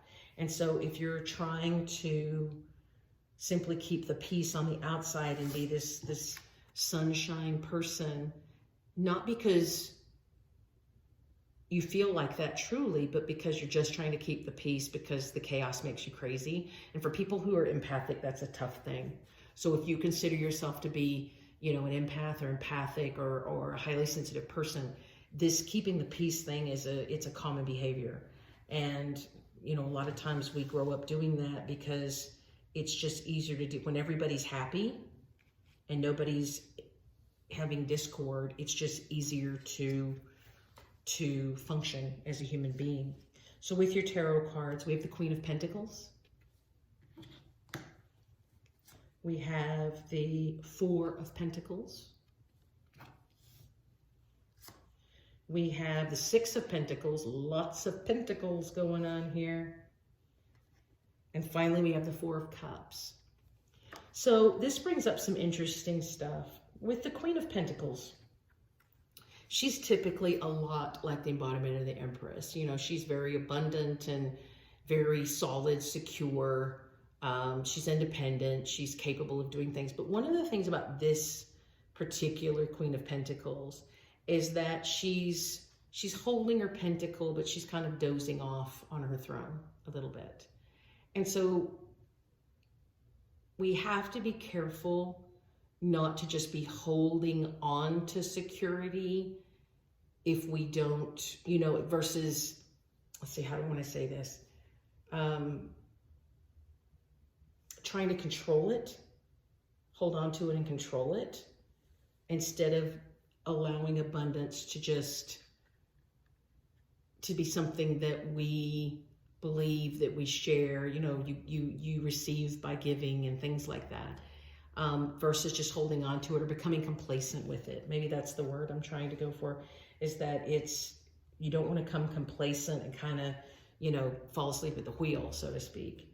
And then you do have the Four of Pentacles here. And the thing with the Four of Pentacles is that in its positiveness, it is about being stable. But in this situation, this card, it really demonstrates the, shall we say, the more negative aspects of this. And that is sort of the hoarding card. And you see this guy, he's trying to protect that little nest egg of coins that he has. And he's even trying to protect it from the squirrel. I mean, he is blocking it with everything. He's trying to control it all. And this usually comes back to trying to control things. Instead of allowing them to just ebb and flow, it's about trying to control things and to control the situation. And Six of Pentacles is really about the balance between giving and receiving. But if you are more empathic, it's very common that in order to keep the peace, we tend to overgive and we don't necessarily receive our part of it. And so with this, this particular card is really about the sort of the overgiving component of that. And the Four of Cups is more about the emotions. When we get a little complacent with remembering that we're abundant, and we just try to hold on to it and control, every nickel and dime. If we nickel and dime everything, we control everything we have, and we keep overgiving, and we keep trying to keep the peace, then we can end up in this place of sort of emotional burnout.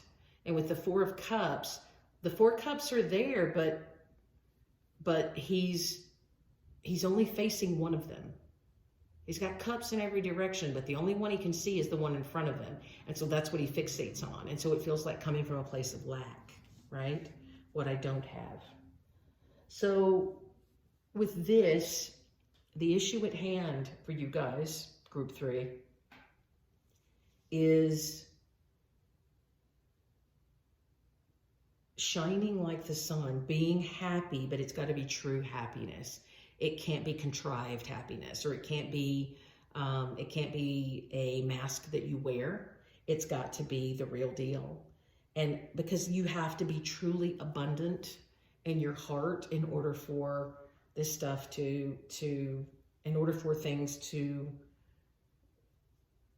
be abundant in your lifetime, you can't really become complacent and, go to sleep at the wheel. And you can't overguard, hold on tightly to your money, not to let it go out, so that you can hold on, thinking that holding on to money is the way you have money, when it's not. Because if you have bills to pay, you obviously can't just hold on to your money, right? So it's about learning to not overgive and learn to be aware of what's all around you, and not just focusing on one thing, which has a tendency to move you into lack. What do I need to recognize about myself that needs to heal? Pachamama.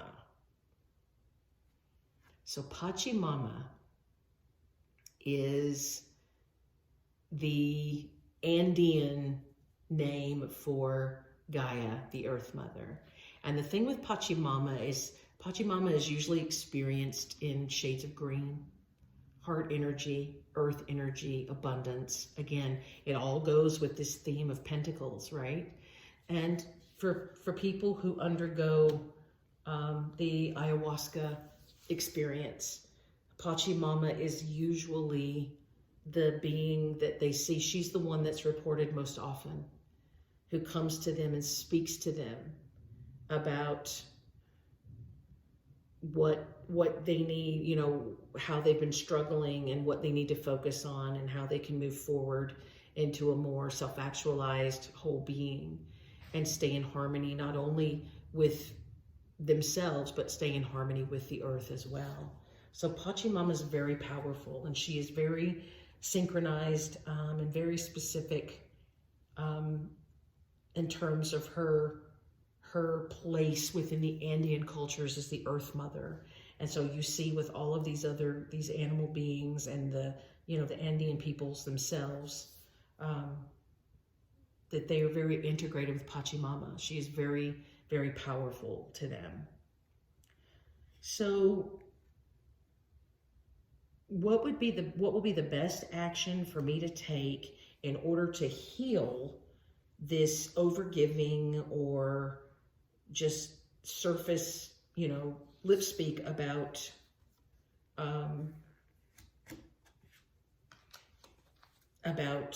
abundance, but not really feeling it and that kind of thing. So what will help you heal this? So we have the Vision Quest. And Vision Quest really goes well with the Pachamama card, because that's, in some ways, the ayahuasca experiences is very much a Vision Quest. Now, having said that, I'm not advising that you go do ayahuasca, okay? It is a very powerful experience, but be very careful if you choose. If I know people who have done the ayahuasca experience, the shaman that you work with needs to be somebody that's very reputable, because the experience needs very, very good care. The shaman is part of the whole process. And so don't just run up there and go, oh, I need to go out and have a Vision Quest so I can see Pachamama, and I'll just go do ayahuasca from, you know, some dude down the street who said, yeah, don't do that. It's, a lot of people can get into really serious trouble if they're not working with a reputable shaman. And there's other ways that you can do Vision Quest. You can do Vision Quest simply through very deep meditation, through hypnosis with deep hypnotic training. You can actually have your Vision Quest a number of ways. Also, the spirit of water. Water is about emotion, fluid, but look at this, the sun dawning. It's that being able to be happy and have your emotions flow beautifully, and understand that whatever your emotions are telling you, you can't fake happiness, right? The sun rises over the waters, but the waters can be placid, or they can, as they are here, they can be turbulent. And that's going to determine what kind of sunrise that you get, you know, in terms of what your day is like and what your level of happiness is. So this is about really going within and seeking some in-depth understanding from yourself, about yourself. Working with nature is part of that process, and then understanding that your emotions are okay. It's okay to have emotions, whether they're placid or turbulent, but we expect those ups and downs with emotion, and that happiness ultimately comes from not controlling the emotions, but actually experiencing them and learning from them. How can I transmute this challenging energy into something empowering for myself? You got the hummingbird. The one thing about hummingbirds is hummingbirds always represent love, divine love. So every time you see a hummingbird, that is the divine telling you that you are being loved, that you are adored, that you are valued, that you are this special, wonderful being that's a part of the divine. You also get the 5 of Cups, the 9 of Wands, and the movement of swords, which is the Knight of Swords.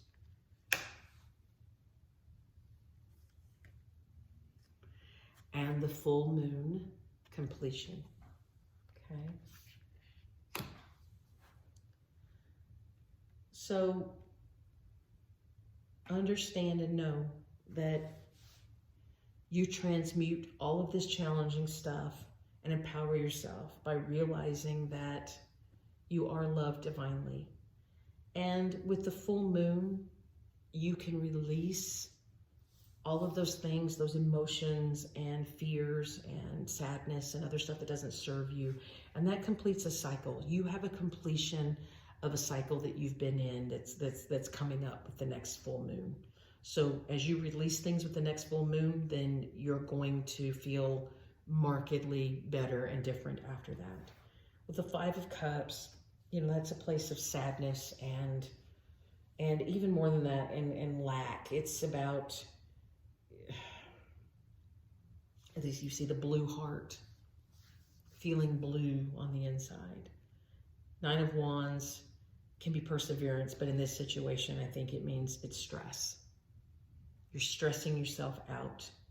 The sadness, the stress requires positive thinking through the Knight of Swords. You really have to begin to focus on the positive and understand that even in the full moon, there's this beautiful tree that's growing, that's stronger, taller. You're completing the cycle of having gone through negativity, but with positive thinking, divine love, the sun's splendor. You are moving into a more beautiful and glorious component of your life, the next phase. And that's going to be really critical for you, Group 3, to know that you're in the place of becoming. You are becoming who you were always meant to be. And you're rounding up this old cycle of trying to keep peace and trying to, living in lack or over, and a lot of times you live in lack because you overgive to other people. So this is about releasing all of those things, that negative stuff that doesn't serve you anymore, and starting this brand new beginning of a new existence of self-empowerment and receiving and becoming that person that you were always meant to be. Ancestors, deities, or beings that are helping you. We have the broken arrow. Embrace the energy of peace. And with this, we create stability, right? The arrows over the shield, we're creating stability. So embrace the energy of peace, release this energy of lack and of conflict. We also have the many paths. You have options. You're ready to move forward, but don't try to control it. Remember, we were talking about all this need to control what happened. Don't control it. You've got to just be in the sun, enjoy it, explore new things, new creative adventures, maybe it's travel adventures, maybe it's spiritual adventures, maybe it's embracing music, or it's doing nature walks, or whatever it is. But you've got many paths so that you can experience this beautiful peace internally and externally, and not just constantly be in this state of sadness or loss or lack or stress that you have to then try to control on the outside so that everybody thinks that you're happy, but you're really not, right? So now you've got some exploring options. So when you start looking, if something interests you, try it out, do something, see what it's like, learn something new, read a new book, take a new hike, ride your bike, go to a different store you've never been to, go to a mall, take an art class, play music, do whatever creative idea you have, give it a try, give many a try, so that you start moving toward the things that you're going to be most inspired by. Now, at this point, I want to give you your totem animals for the medicine wheel that's working with you guys as Group 3 right now. Keep in mind that your personal medicine wheel may be different, but these are just the general energies for Group 3. We have the energies of the North, the East, the South, and the West, okay? Now, I'll give you context for what these mean. The card in the east, this is where your spiritual strength lies, and it's the direction of your spiritual path. It can sometimes reveal your major challenge for moving on your spiritual path. The card in the south is about your inner child and how you're helping your adult self through working with your inner child. The card of the west is your internal solution to your present challenges. So it's about going within and understanding how to reach your goals from contemplation and introspection. And the card of the north is about how you integrate all four of these, all the medicine from these different animals. So let's talk about the card of the east. You have Coyote, number 14. Coyote is about, sometimes he's referred to as the trickster. And he's really about laughter and having a good time and allowing yourself to be free, be goofy, be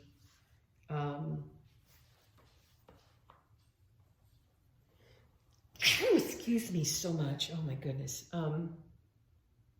Coyote spirit is about finding that part of you that can be more playful. It also warns about not trying to deceive yourself or deceive others by tricking them. So if you really struggle and continue to show people or try to convince them that you're happy and all these other things when you're really not, that is not the positive side of Coyote medicine. So this is really about you learning to embrace the parts of you that are playful and curious and that can take you forward so that you can learn to find the path that was ultimately meant for you in this incarnation. Now in the south, working with your inner child, you have Deer, number 4. 4s are stability. Deer is about gentleness, being gentle with your inner child. So if you have struggled with your inner child, if you have a particularly wounded inner child or lots of trauma from childhood or things like that, definitely seek the guidance of a professional for that. If you've never addressed those issues, they can be super helpful. But with Deer medicine, it's really talking about be compassionate with yourself, be gentle with yourself. Don't get frustrated when you overreact, if something triggers you and you overreact and you're like, when am I ever going to get work through this or something like that. Understand that you need to be gentle with yourself and loving to yourself and kind to yourself.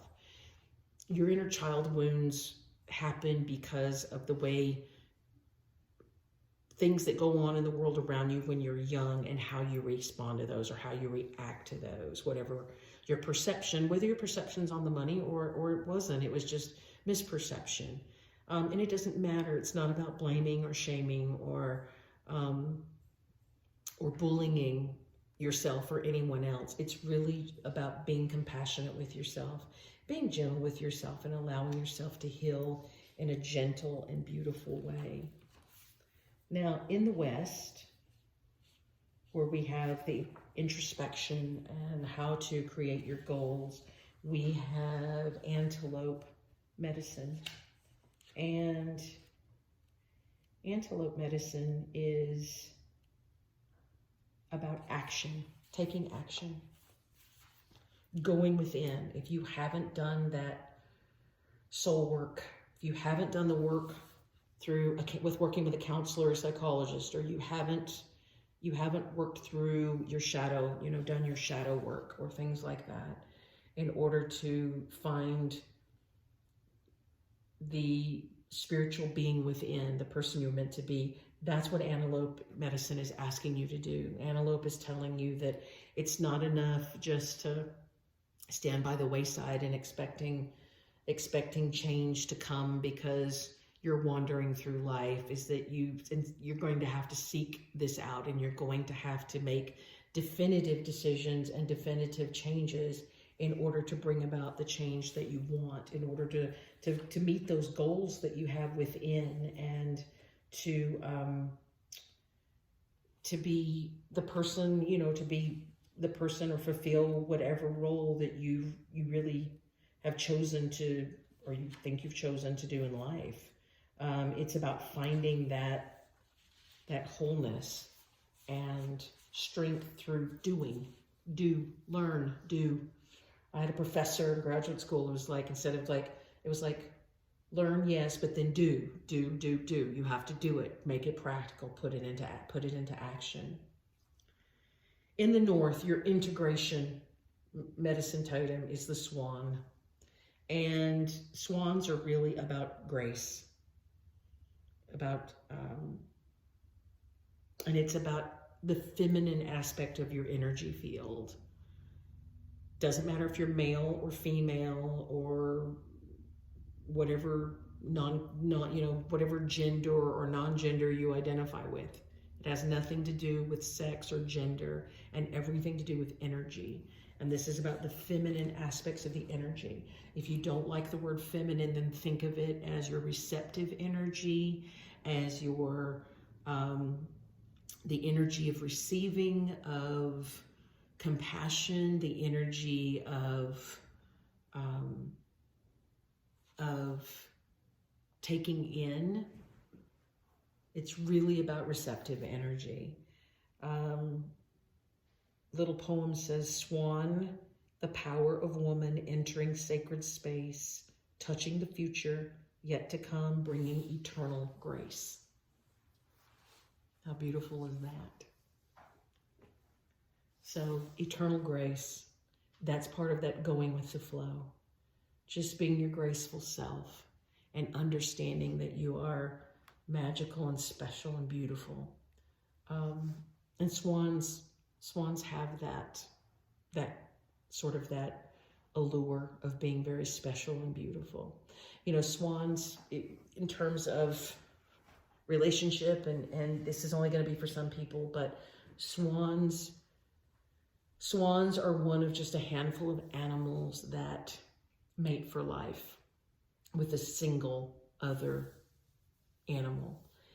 And swans are notorious for this because when they come together, if they've been separated for a while, when they come together and they greet their mate with these beautiful swaying neck motions that ultimately produce, when their faces and heads go together, their necks, the curve of their necks create a heart.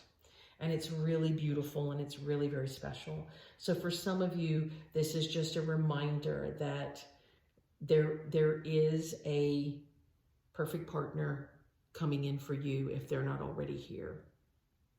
And that person's also going to be part of this. But in preparing for that to happen, to integrate all of this, be gentle with your inner child wounds, and take action for to learn the things you need to learn, and to take steps to get to where you want to go towards your goals, and be playful about it.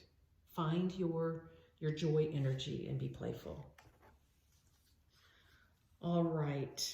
The last thing are messages from Spirit. The first thing is we have the Brolga, which is dance. So I'm going to put that here with the swan and the coyote. Be playful. Dance. Feel the energy in the world. Show your happiness and your tenacity. We also have the last quarter moon in Gemini, clear your mind. So that's calling you back to releasing control and finding ways to meditate and allow, receive what you're meant to understand. And that's receiving messages from your spirit guides and from the universe, but it's also receiving messages from your inner self, your higher self, your inner mind, your inner self. It's a way of making sure that you are integrating, taking that swan energy and integrating everything the way you need to, so that you can truly be in the space of the sun's splendor. And finally, For the Lakota Sweat Lodge cards, we have Sa, the goddess of water. And I'll read you a little bit about this one.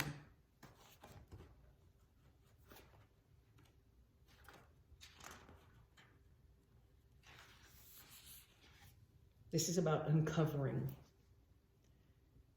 In my mother before me was created the beauty of love. As her child, I am always in turmoil until I present myself to her in her beauty. Her love soothes me. I sleep sometimes in the depth of my home, far from all others but my mother, and dream the visions of Skan.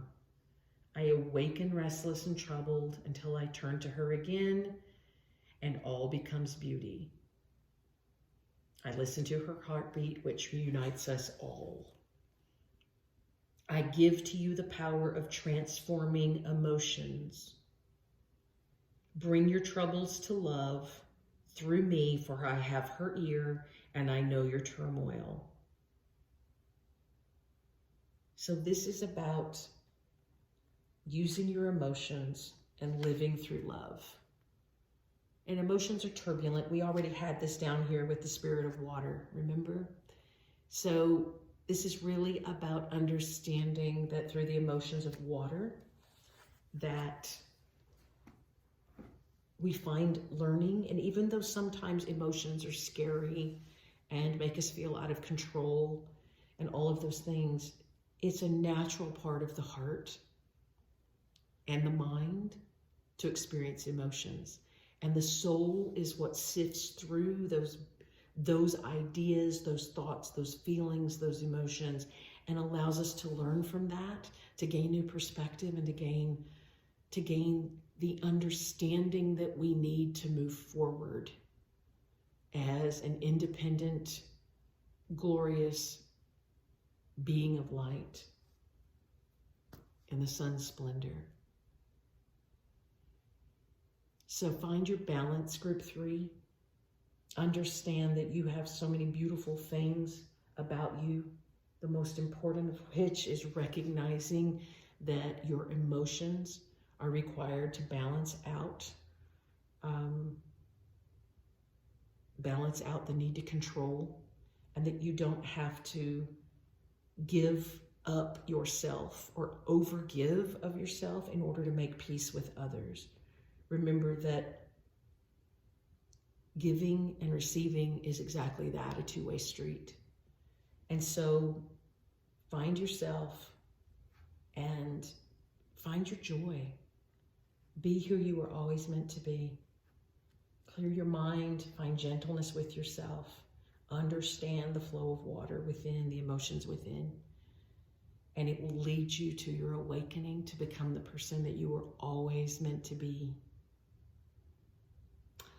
I hope that this was helpful and that it offered you some insights into who you are and where you're headed and what your next steps are on your spiritual path.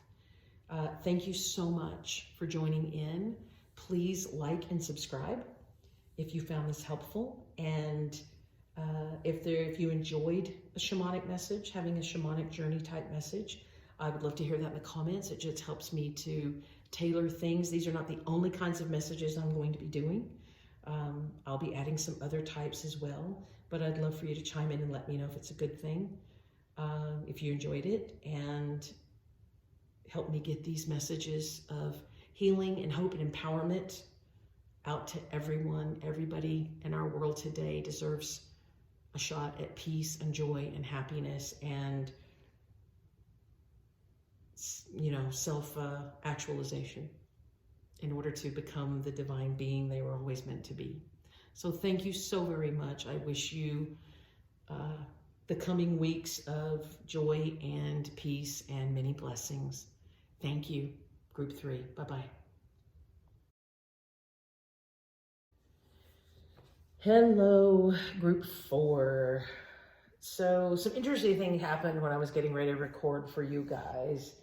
And that I got probably the first, 5 or 10 minutes in, and then the battery died. So I am having to start over, but through the process, it ends up being somewhat later than I originally intended to do this because I just got really energetically drained after that. A couple days went by and I wasn't able to get back to it. So I am going to assume at this point that the way that reading was going is it wasn't right. So I had to discard the first part. So we're just going to start completely over. Now you guys selected the hematite. And we have the sun. We have Tinkerbell. We have the heart with mom. And then we have a heart that says, I love you to the, a moon. That's probably significant somewhere. I love you to the moon and back. Actually, if you look at Tinkerbell's wings, her wings are like a heart. That's interesting. Okay. Yeah, so sometimes things come out when we get going with this. So we're going to start out by looking at what your primary issue is, or that you're dealing with now, and what do you need to recognize about yourself that needs to heal. Now, one of the things about your reading that came out interestingly is that there were actually 2 of the alchemy cards that came out. So the first one was the sun. Okay, I'm going to put that right there. If I can get it to stand up. The second one, though, believe it or not, the moon. So when I initially started the reading, I was looking at the fact that you have a good dose of both more masculine-based energies and feminine-based energies within you at this point that you're trying to work on and balancing. But in retrospect, what I'm getting now, and something that popped in after, is that while you do have strong masculine energy, which is always represented by the sun, and strong feminine energy, which is represented by the moon, the issue at hand is that you have strong doses of both, but you're having a struggle with integrating them in a way that makes sense to you, okay? And when we think of the sun, we get into habits because, some of this is cultural programming and it's societal programming and that kind of thing. We get into the habit of looking at things in terms of light and dark. And when we talk about light and dark, then we start talking about what's good and bad. And there's no association between light and dark and good and bad. All of that's all literary device, okay? Now, that's not to say that it doesn't make for great metaphor and great imagery in a really good story or poem. It does. But for the purposes of understanding yourself, there is light and there is dark. And these are energies. And what that really starts to look at as understanding the vibrations. Now, this doesn't mean that masculine energy, which is typically associated with the solar plexus chakra. So that's right at your navel. And it is, the description of the solar plexus is like a glowing sun, a vibrating sun. And it's really about taking action and your motivation and, you're feeling secure in yourself and feeling confident and, making your move, taking your step into the world. And that's also why typically it's associated as masculine energy, because the solar plexus is the seat of that. And those types of traits that I just mentioned are typically associated with the masculine archetype. Now, I am not talking, let's be really clear before we get farther into this. This doesn't have anything to do with gender, all right?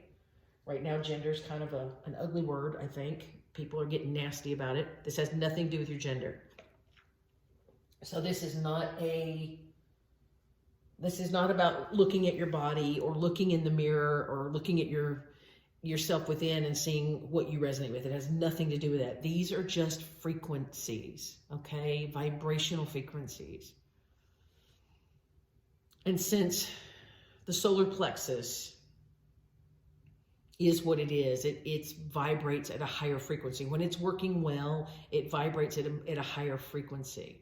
but not higher than the heart, not higher than the throat, not higher than the third eye, and not higher than the crown. Okay, so you just have to keep it in perspective. But it's the chakra of action. Do. Go forth and do. Take action. Had a professor in graduate school, and every time we learn something, some practice pattern or whatever, and then he would turn around and say, he goes, okay, you've learned, now go do. It's about taking action. You know what you know, you've learned it, you've invested in all this stuff, you know who you are, you know who you want to be, you know what your goals are. So you just have to go and do it at this point, right? But then we have Luna, the glorious, beautiful moon, in all her feminine glory.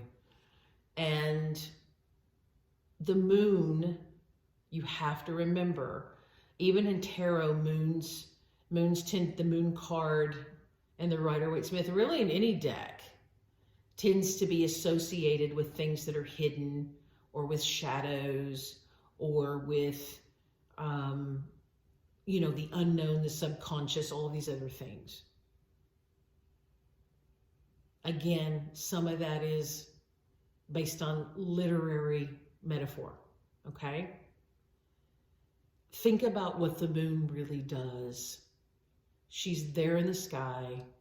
She glows to illuminate the dark.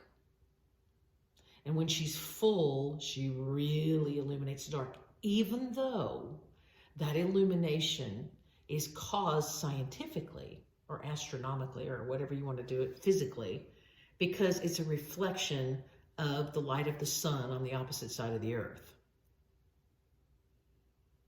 It doesn't matter that she's glowing, because she's reflecting the sun's energy, kind of like a mirror.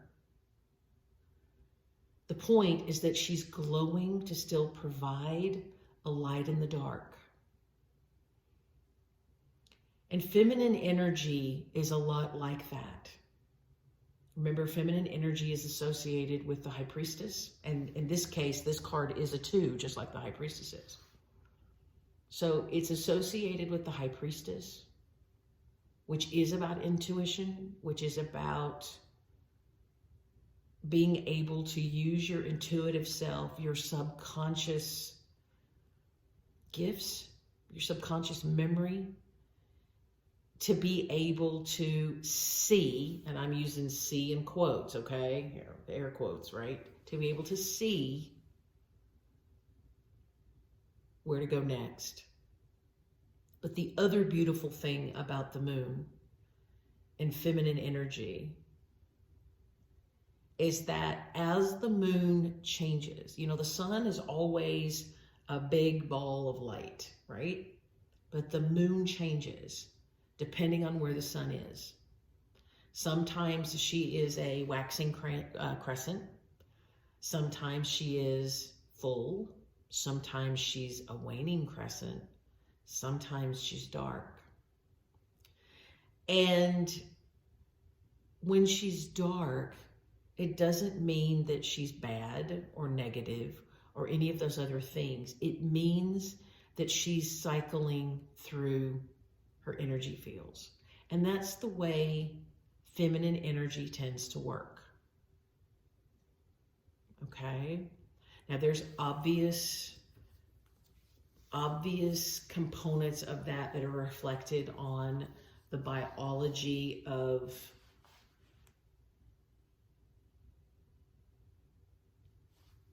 sexual females.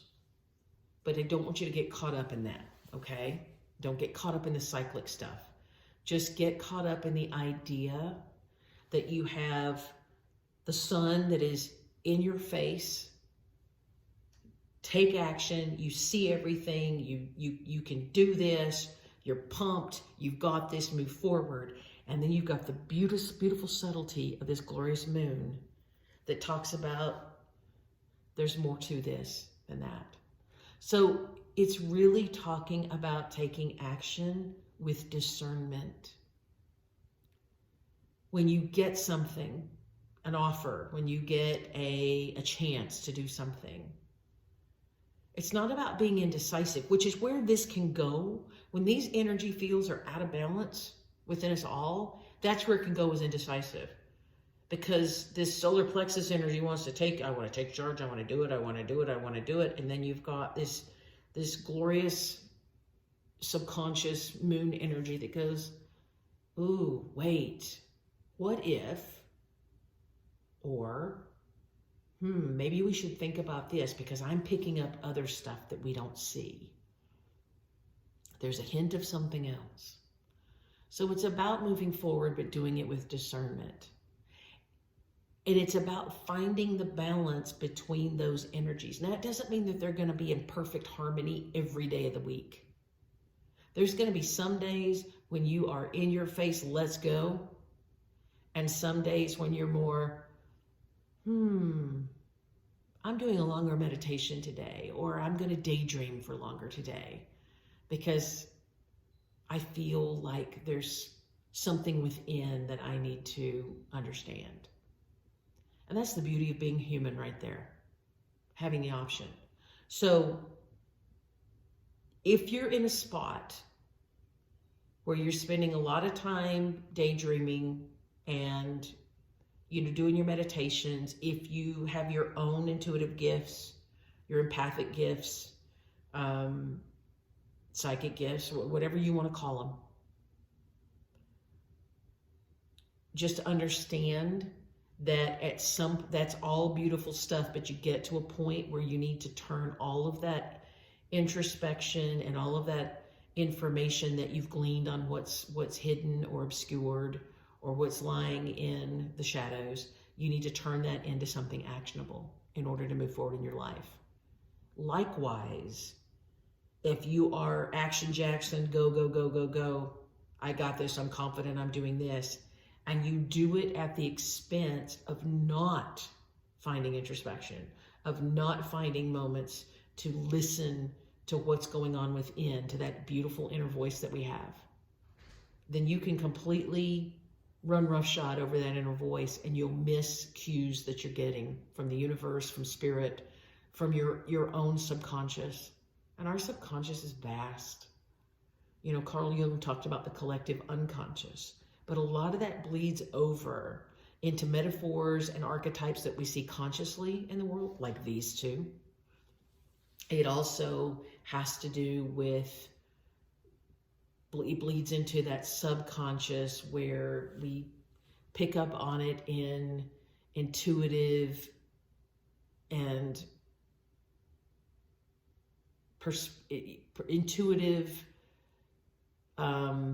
and introspective ways from that point of view.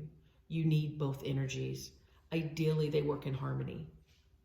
And I used to always think that they had to be both, they had to be equally working.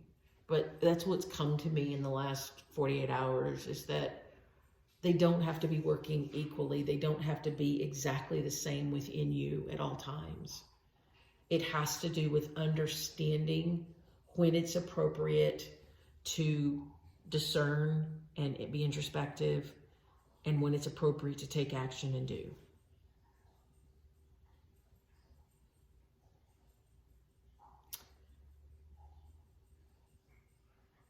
There's nothing wrong with who you are. We live in a world that constantly shows us how we're not correct or we're not right. And the thing is that all of that, and I find myself, I get irritated with people who, basically are talking out of, shall we say, their backside about things, and then they turn around and contradict themselves immediately. And the reason this happens, and we see it certainly in politics in the US, and I'm sure it's happening elsewhere too, but we see it with other concepts of what it means to be human, and what it means to be a citizen, and what it means to be an autonomous person, and all those kinds of things.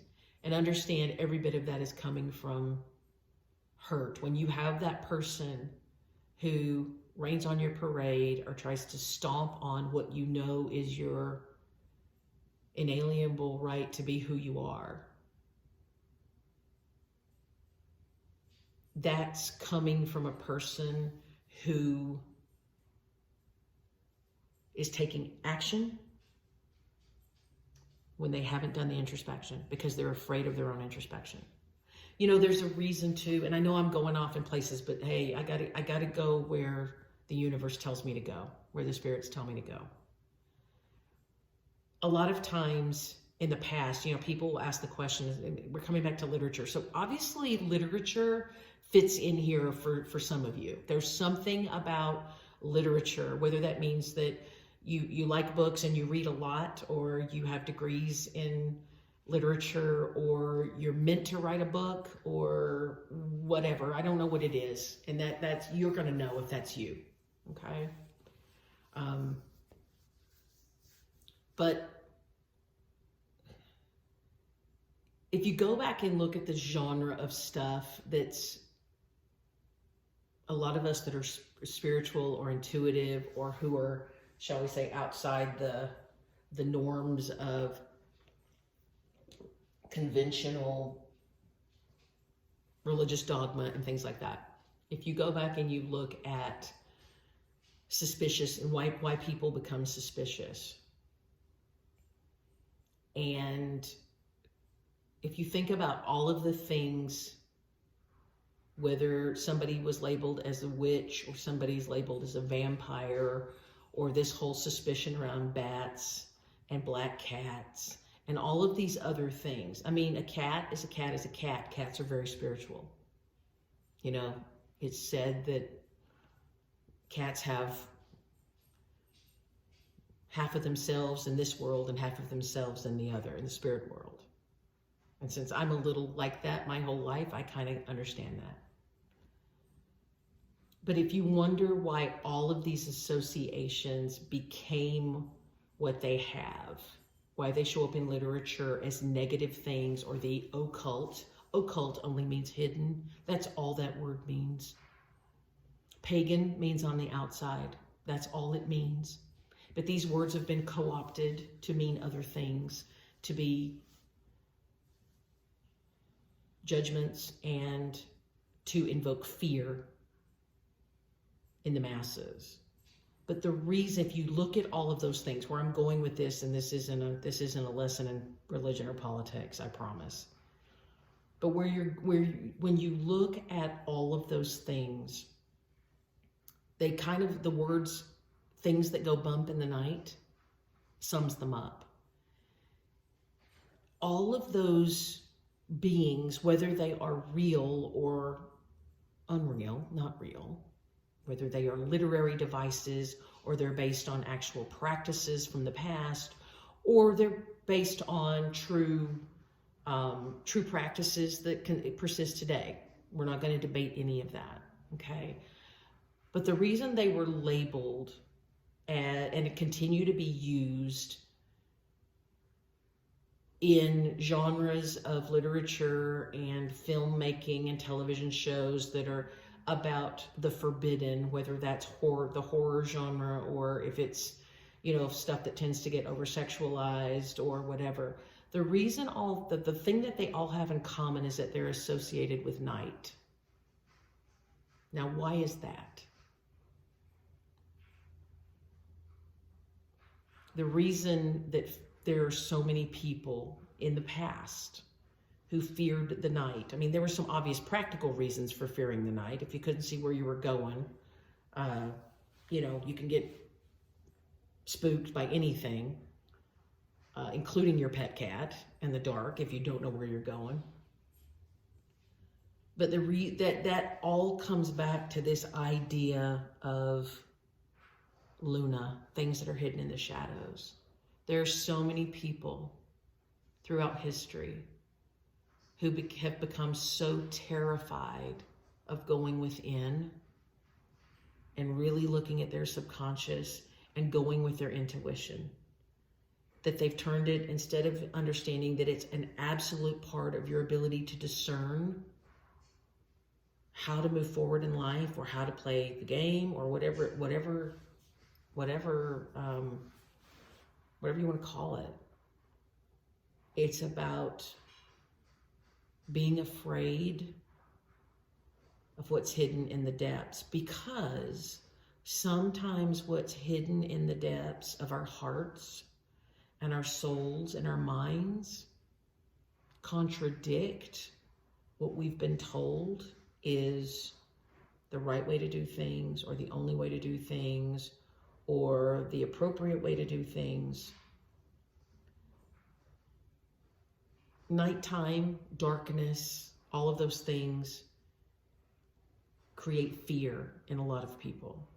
I once saw a statistic once that said that the number of sun people, sun, S-U-N people that love the sun and the daylight is about 80%, and only about 20% of people prefer night or moon. So that means that 20%, because it's not part of the vocal majority, automatically becomes suspicious, because you've got people on two sides of the spectrum, the sun and the dark, who don't understand the context, and they don't understand it from that person's perspective. Right? This is where misunderstandings start. And I can use a lot of cultural behaviors or societal behaviors that show you how these misunderstandings get started, and how people start, let's create labels for people and pigeonhole people and all these other things.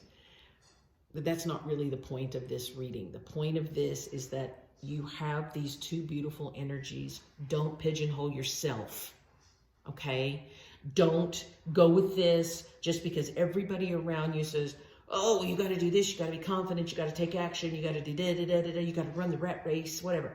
If that is not, if your subconscious, if your intuition, if your instincts, if it's telling you there's more to this, that there's something that you need to understand better, or there's something that you need to learn more, or there's something that you need to explore, listen to it.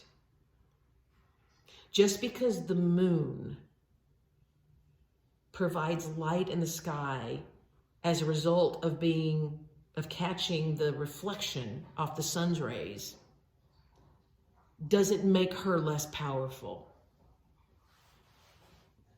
Because it's still illumination. And sometimes we get illuminated by what's in our face, like bing, oh my goodness, that was right in front of me and I missed it. And sometimes it's more subtle than that. We all have both of these energies. These energies can coexist peacefully within all of us. It's not one or the other. Well, I have to be this because that's what everyone does. No, you don't. Be who you are. But more importantly, understand that these two energies, they serve you in different ways so that you know more about you and you can learn more about what's going on in your world and how to proceed and how to be inspired. But these energies also, they don't have to be 50-50. And I think sometimes, even I was starting to, was buying into the thing that to have balanced masculine and feminine energies within, that meant that they need to be 50-50. Well, guess what? They're not. It depends on the context of what I'm doing. And you don't have to be that either. Just know that balance comes from how you use those energies together and separately, and not trying to force yourself to be equally powerful in your masculine energy and equally powerful in your feminine intuitive energy. That's the blow your mind moment from Spirit. Balance of your masculine and feminine energies is about how you use them and not the intensity at which they operate within you. Okay, we can all breathe now and we can go home. Just kidding. Okay. So let's go in and continue to look at what you need to recognize about yourself that needs to heal at this time. So we have Strength, the Spirit of the West. This is meditation, patience offering assistance. The one thing that's beautiful about this card is that it has all white spirit animals on it. And white spirit animals are considered to be very, very sacred, very sacred. I mean, currently in I think it's Wyoming, it's either Wyoming or Montana, there's a white bison female that also gave birth to a white bison calf. And that is a massively important thing. That is highly spiritual. Because a lot of times these white spirit animals are associated, especially the white buffalo is associated with different predictions throughout time in terms of when phases of humanity is reaching change. So being of assistance to others, being patient, and going into your meditation, this is a 4. That's going to create stability. It's 40, but that rounds down to a 4. It's going to create more stability for you at this time. And ironically, here's another white card. Embrace the interior winter. Now that goes back to Luna. That goes back to that introspection. And maybe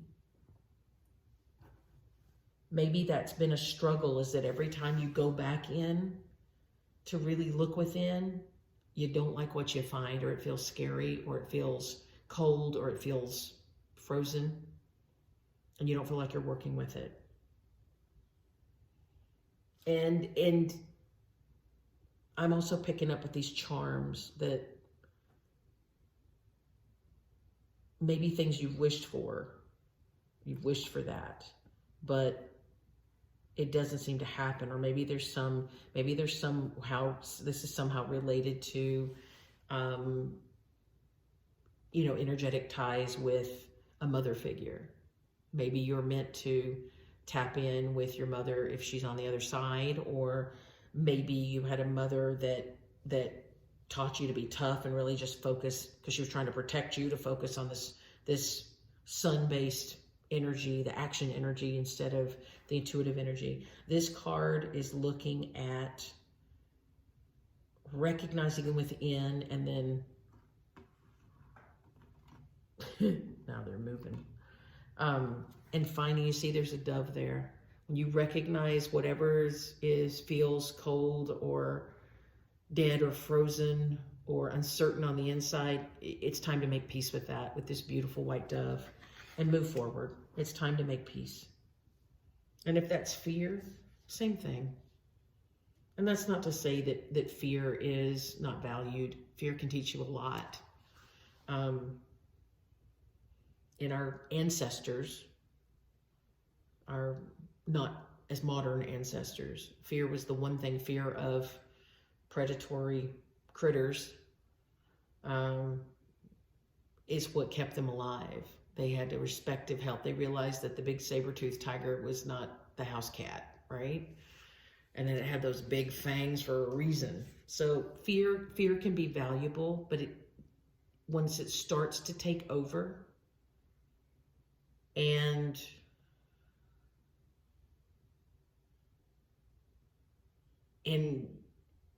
becomes the thing that you constantly focus on, then you start, this is where this internal deep freeze starts to happen. We get paralyzed. Likewise, we have the horned cactus, resourcefulness. Now, even with this, sometimes in order to protect ourselves, we get really prickly. We put up the barriers that are the boundaries. We say, I'm establishing boundaries. Boundaries are great for someone who overgives and is, overly empathetic and constantly does it to a point where other people you know, step on them, doormat them, whatever you want to do. But sometimes putting out the pricklies and the prickly boundaries to keep people away, you have to start to ask yourself, is it because I am in this place of the white spirit animals where I'm really working on introspection and patience so that I can offer assistance, or is it because I'm in the deep freeze? And if you're in the deep freeze, then something needs to heal, okay? And whether you work with a mental health professional, counseling professional, whatever, or it's just introspective work that you're doing on your own, that's an awareness you need to have. And if whatever you're doing isn't working and you're still stuck in that inner deep freeze, it's time to get some additional assistance with that. We put up boundaries in different ways. We can put up boundaries by being fierce. I mean, look at the great polar bear there. I think it's meant to be a grizzly because he's not quite white, but look at that. It's that we put up, we show our teeth and our, how powerful we are, and it to scare off people when we're not feeling great, or we freeze them out, or we get prickly with them. So these are all things that you need to recognize about yourself in order to be able to heal. So pay attention when you're having interactions with people that push your buttons, or people who have similar triggers that you have, and they constantly hit the trigger, and then when that kind of stuff happens, your soul is starting to talk to you, your mind is starting to talk to you and says that these things are kind of a problem.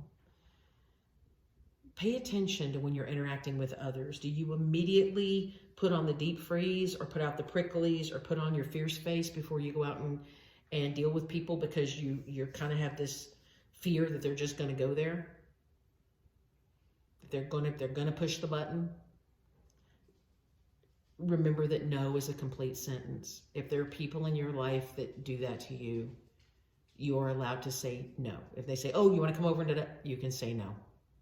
And it's okay to say no. And you know what? The word no offers assistance to you, okay?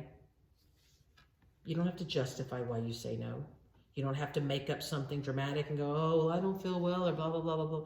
You know what? Just say no. I'm not feeling it today. I can't today. There's some other things I need to work on right now. It's okay to say no. You are empowered to say no. Okay? So keep that in mind. All right. The tarot cards that come out with this, we have the Page of Wands. We have the King of Wands. We have the Magician. And we have the Two of Wands. So there's lots of fire energy going on right here. And if you are typically of the fire sign people, Aries, Sagittarius, and Leo, that could be why all these fire signs are coming up. What I'm picking up, though, is this really has to do with empowering. This fire energy is reflective of the action component of the sun, okay? So with the Page of Wands particularly, and the King of Wands, you're looking at, the Page of Wands is really, and this particular one is more about communicating things, like information coming in. And then the King of Wands is really about the perfection of managing all of that beautiful energy. Fire energy creates. It creates up to a point, and then it will start to destroy. So we have to look at where it's working for you. Do you have that energetic self-mastery? That is the action, the passion, the movement, right? And then you've got this information. So there could be a message coming in that sort of acts as a trigger. But you've got energetic, you've got to find that energetic mastery in the King of Wands to balance some of that out. And I think this, the more I'm picking up, looking at this one, it's like, this is trigger, trigger, trigger, trigger, trigger. Your goal is to not be in these defense mechanisms. It's to be assertive about it, but you don't have to be ugly. Remember, fire creates, fire warms. When you move over to the toxic aspects of fire, it can burn everything to the ground, okay? So understand that it's about being self-assured and knowing what works for you and what doesn't. And if you have that triggering, those triggering people in your world, most of us do, this is when you start to set the kind of boundaries and be the confident person that you were always meant to be. And that's working with your sun energy, okay? With that solar plexus action. The magician, on the other hand, he's the creator. This is your manifester, your using the use of magic and controlling all of the elements, earth, air, fire, and water. You also see here, there's also a snake down below. Snakes are really they're about time, they're about wisdom, they also are about the movement of wisdom across time, right? Okay, so you're growing and learning and adapting. And when you manifest, manifesting is working with these two in combination, getting the inspiration point from your within or from spirit, however you want to call it, and then taking action with that sun energy. But one of the other things that you need to be aware of is that this Two of Wands really comes down to indecisiveness. You see, he's got his foot tied to this post and he's got his wrist tied to that post. He could go either way. So just understand that decisive part of it, making decisions, requires both of these elements. You are tied to the moon. You are tied to the sun, right?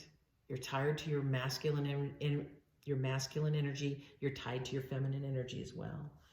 So understand that. It doesn't stop him. He's sitting here, communicating with this little bird or listening to the little bird. It's understanding that you can find balance in ways. You're tied to both of these energies.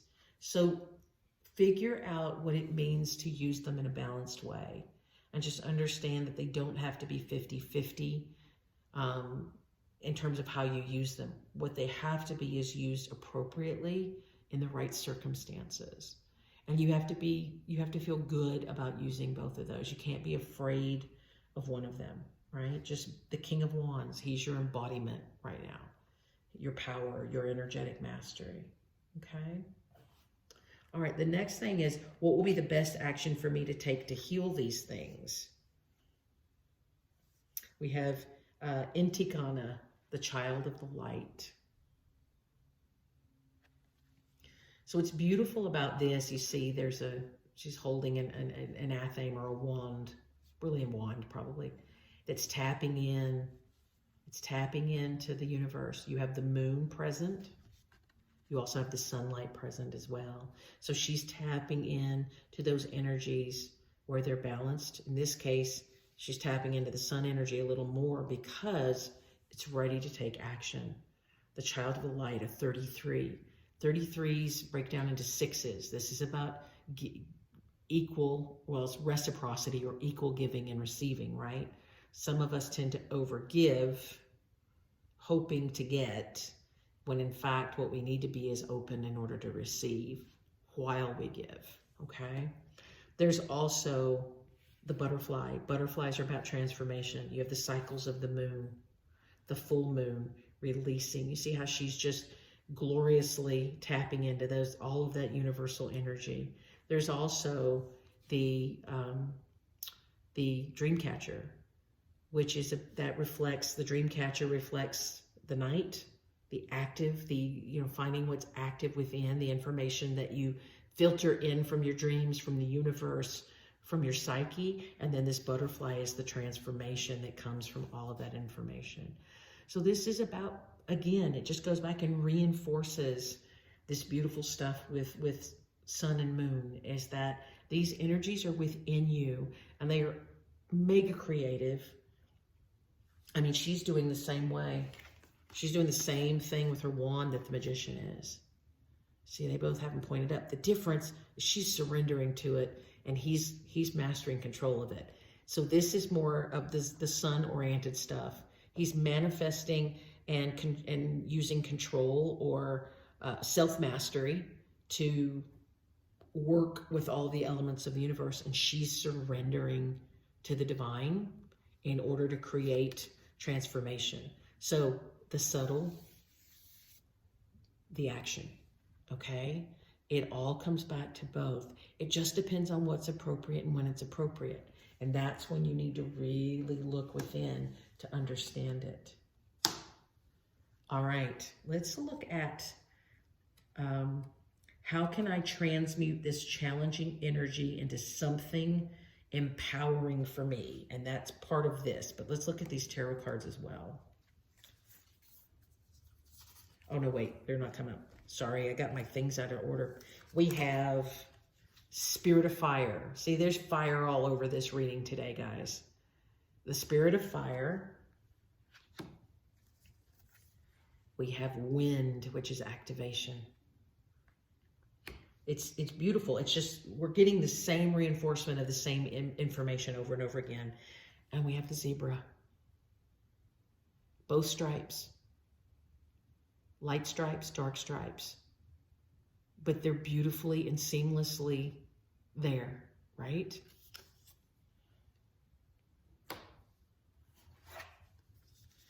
All right, tarot cards. We have the Nine of Swords. We have the Tower.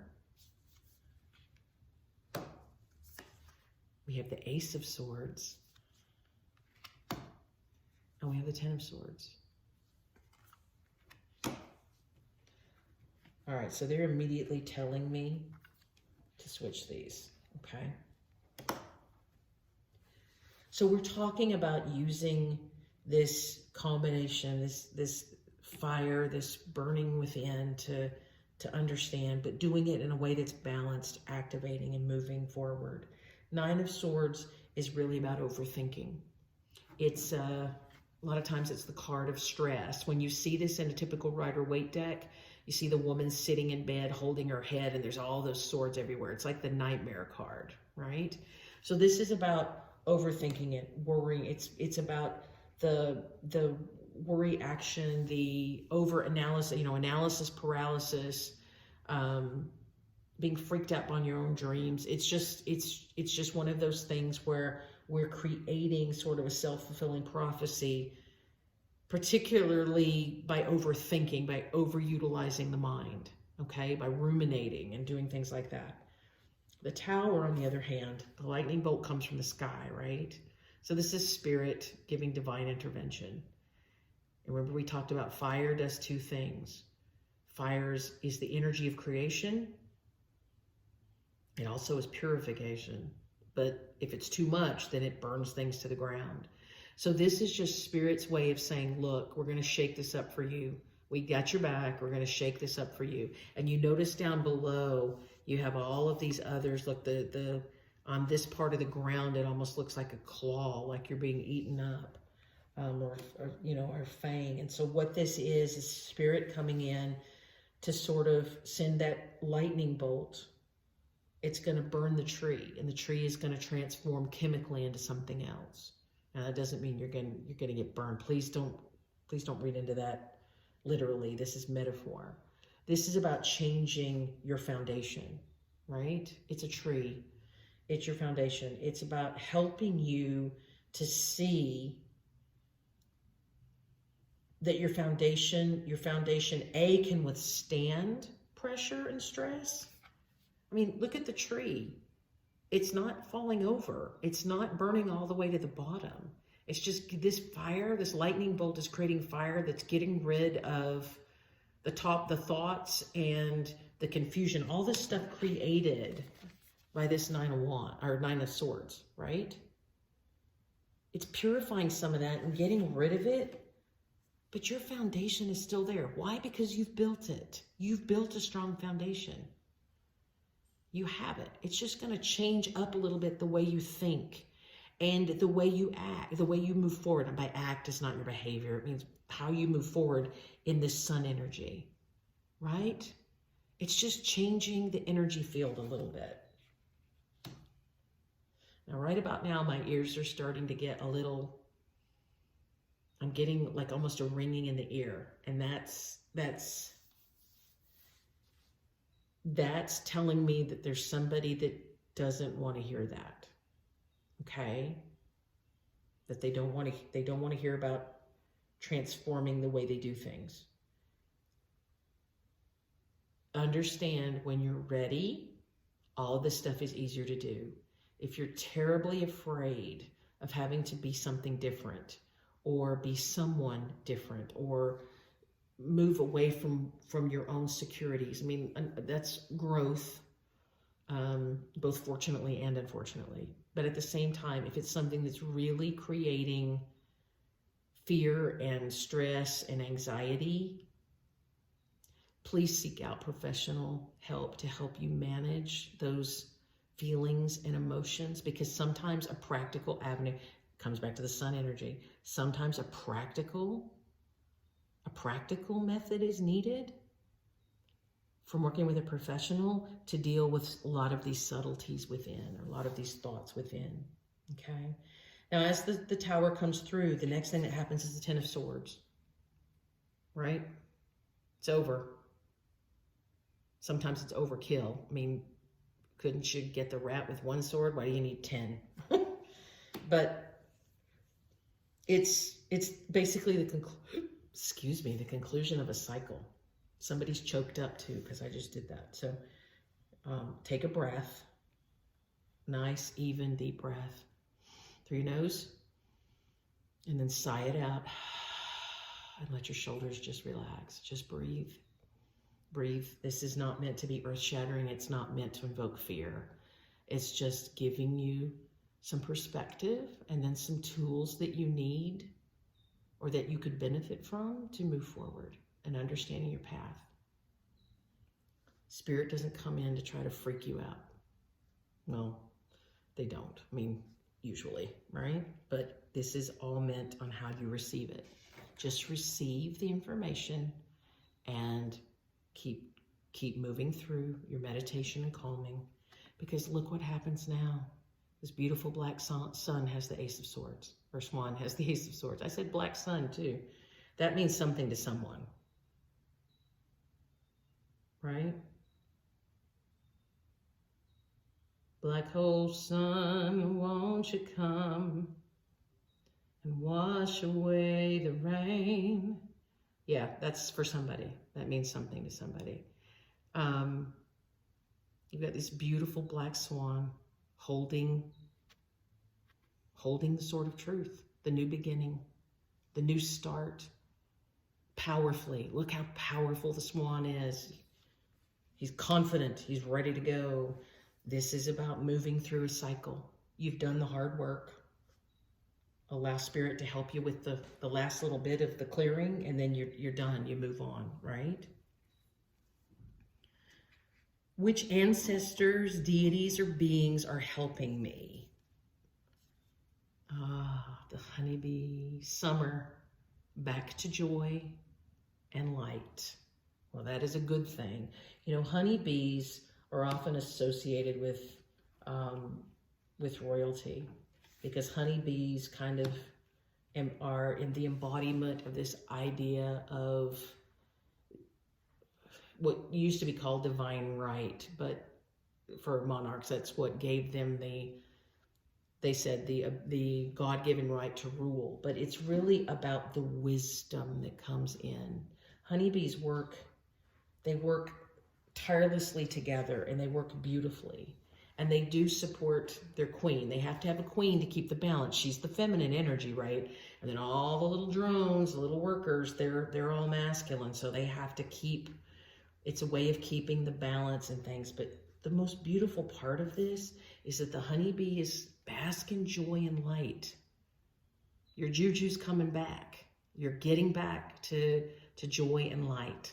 And that's coming with you. We're almost at the solstice next week. And the solstice, I think it's the 21st, the solstice heralds the beginning of summer. The beginning of it is the summer solstice. So it's coming up to lead us into summer. The next few months as you move into summer, bask in your joy, bask in the light. Do your thing. Do what makes you happy. Do what gives you peace. Plug away, do what you're doing, right? Because that's where we're coming into the new beginning that this Ace of Swords gave us. All right, we also have the Rainmaker. Now this is interesting. It's a number 42, which is again a 6. So that's about that equal giving and receiving. And the Rainmaker, this is a person doing the rain dance. This is calling in the power of the universe. This is cleansing. This is the working with emotion, cleansing with emotion, or cleansing the emotions, but it's also bringing back that nurturing energy of emotion and water back to the earth to keep her balanced while she's in the heat of summer, right? So this is calling you back to balance. Your summer is really about your time to balance out these energies. However that is for you, to balance them out, okay? All right, the next thing we're going to do is I'm going to pull your spirit animals for the medicine wheel. These are the totem animals that are working with this group. Please understand that these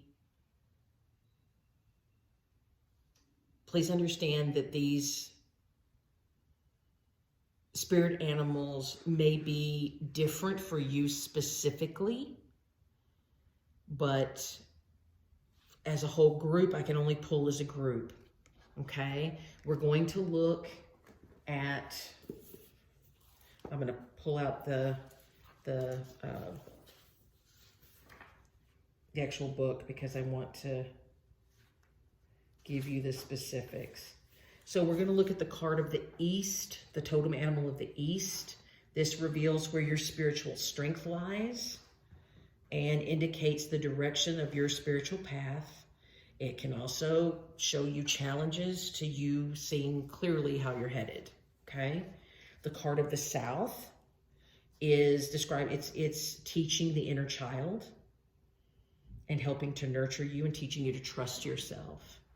The card of the West is giving you your internal, this indwelling solution to your present life's challenges and what goals that need attention and how to reach your goals.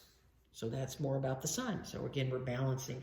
Finally, the North card teaches you how to spiritually apply and integrate the lessons of the other three, okay? And so this is the key to walking in wisdom. All right, so in the North, we have 49, the salmon. And that is a 4. It breaks down, it's a 13, and then it breaks down to a 4. All right, for the East, we have the whale. 41 breaks down to a 5. Now, I will point out that your card of the South actually came in the face-up position. Yours is the only group that had one that flew out in the face-up position. So what this is telling me is this hummingbird energy, which is a 44 or an 8, in your southern position of the wheel, is incredibly important for this group. Okay? And finally, in the position of the West, we have the owl at 21, which is a 3. All right, so let's look in the East at the whale. And I'm going to give you some specific information from the book, okay? You know, whales have great memory historic memory of the earth. And they're massive mammals. You know, they're not fish, they're massive mammals. And they have beautiful relationships with their children. I think what's cool about this card is you see the star up there. The star in tarot is about healing and wishes and hopes and dreams. But with healing, the whale is the record keeper. That's what the whale shows us. And it says, whale of the mighty oceans, you have seen it all. Secrets of the ages are heard within your call. Teach me how to hear your words and how to understand the very roots and history of when our world began. So this is asking you to remember that the past is definitely in the past. Sometimes looking at your past or going back and analyzing certain things will teach us as individuals and as a society where we've come from so that we can make better choices on how to move forward. So for whale energy for you in the East, it's really about the direction of your path. And since the whale is the record keeper and the whale moves through the oceans of the earth, showing nurturing, the path forward is really about remembering that we have to nurture not just each other, but we nurture ourselves. And that comes back to that reciprocity information that's been coming through this reading since the beginning, and the balancing of the energies. And understand too, if there's a challenge in moving forward to goals, it's maybe taking a look back in your lifetime, finding those things that need healing. They could be things that happened along the way. It could be experiences that maybe you've not rid yourself of yet, but go back and take a look, write it down, and just journal on it, see what comes through. And again, if it's something that seems overwhelming, if you know what these issues are and they're overwhelming, please seek medical attention with a behavioral health provider. That's a great, beautiful gift to yourself and a beautiful way to receive. Now, in the place of the South, we have hummingbird. Hummingbirds are about joy. I have hummingbird on my permanent wheel as my feminine energy. Little joyful little sister, nectar you crave, all of the sweetness of the flowers is the love that you gave. And that's what hummingbirds are about. When you're on your path out and about and you see a hummingbird, that's a reminder to you that the universe is sending you little beings of joy to remind you of who you are. And you can apply the joy, because the South House is really about nurturing that inner child. This is where it comes from, love and joy. Understanding that little hummingbird is there to help heal those things. It's hard not to feel joy when you see a hummingbird, because they're so delicate and they're so beautiful, but they're strong. Hummingbirds are so strong. Some of them fly thousands and thousands of miles when they're moving from winter weather to summer weather in order to stay warm. And a lot of times as they move from one place, they work cooperatively with bigger birds like geese and fly underneath their wings while they're flapping, so that they can, they're protected from excessive wind or rain or storms, because they're so tiny. But they work so hard, hummingbirds. They really do the work, but they just spread joy wherever they go. And that's a good message, I think, for all of us. In the House of the West, you have the owl. Now, owls are about wisdom. The converse of that is about deception. Okay, in the Western House. And in your the House of the West, we're really talking about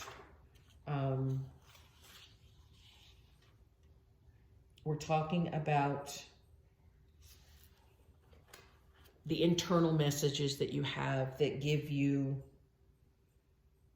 solutions, going within, really utilizing that intuitive, introspective energy. And in the case of this, Al can also mean deception. So where are you deceiving yourself, or where are you letting others deceive you? Owl, magic, omens, time and space. Does the truth emerge? Casting out deception, silent flight, sacred medicine bird. In some cultures, owls are considered omens. In others, it's really about looking at wisdom. It's not unusual to see a lot of cards showing indigenous elders with owl medicine high above their heads, because it is also a lot of wisdom. It is understanding, the ultimate understanding of the dark and the light, of the hidden and the seen. So be thinking about, or be paying attention to, is there an old paradigm within you that is deceiving you into believing stuff that simply isn't true about you? Or do you have others in your world, physical beings in your world, who may do that through shaming, blaming, sarcasm, or other things like that, gaslighting? And if that's the case and you become aware of that, then obviously make good decisions to realize that you're here to receive as much good and love and joy as you give out. And you don't need to overgive to people who treat you that way, hoping that it will change them, because it will not change them. They can only change by doing their own introspection about their own fears and their own worries and their own concerns. So go within and take a look and see where you might be deceiving yourself, or you might be getting deception from others.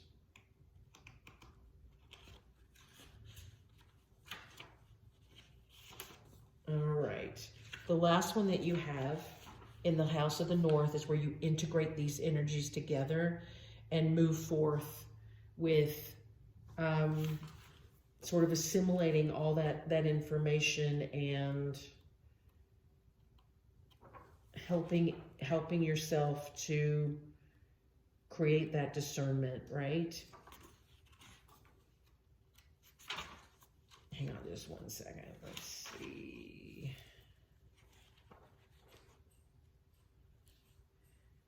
And for the North, it teaches you how to spiritually apply and integrate these other lessons. And it's the key to walking in wisdom, to being your highest self, your self-actualized self.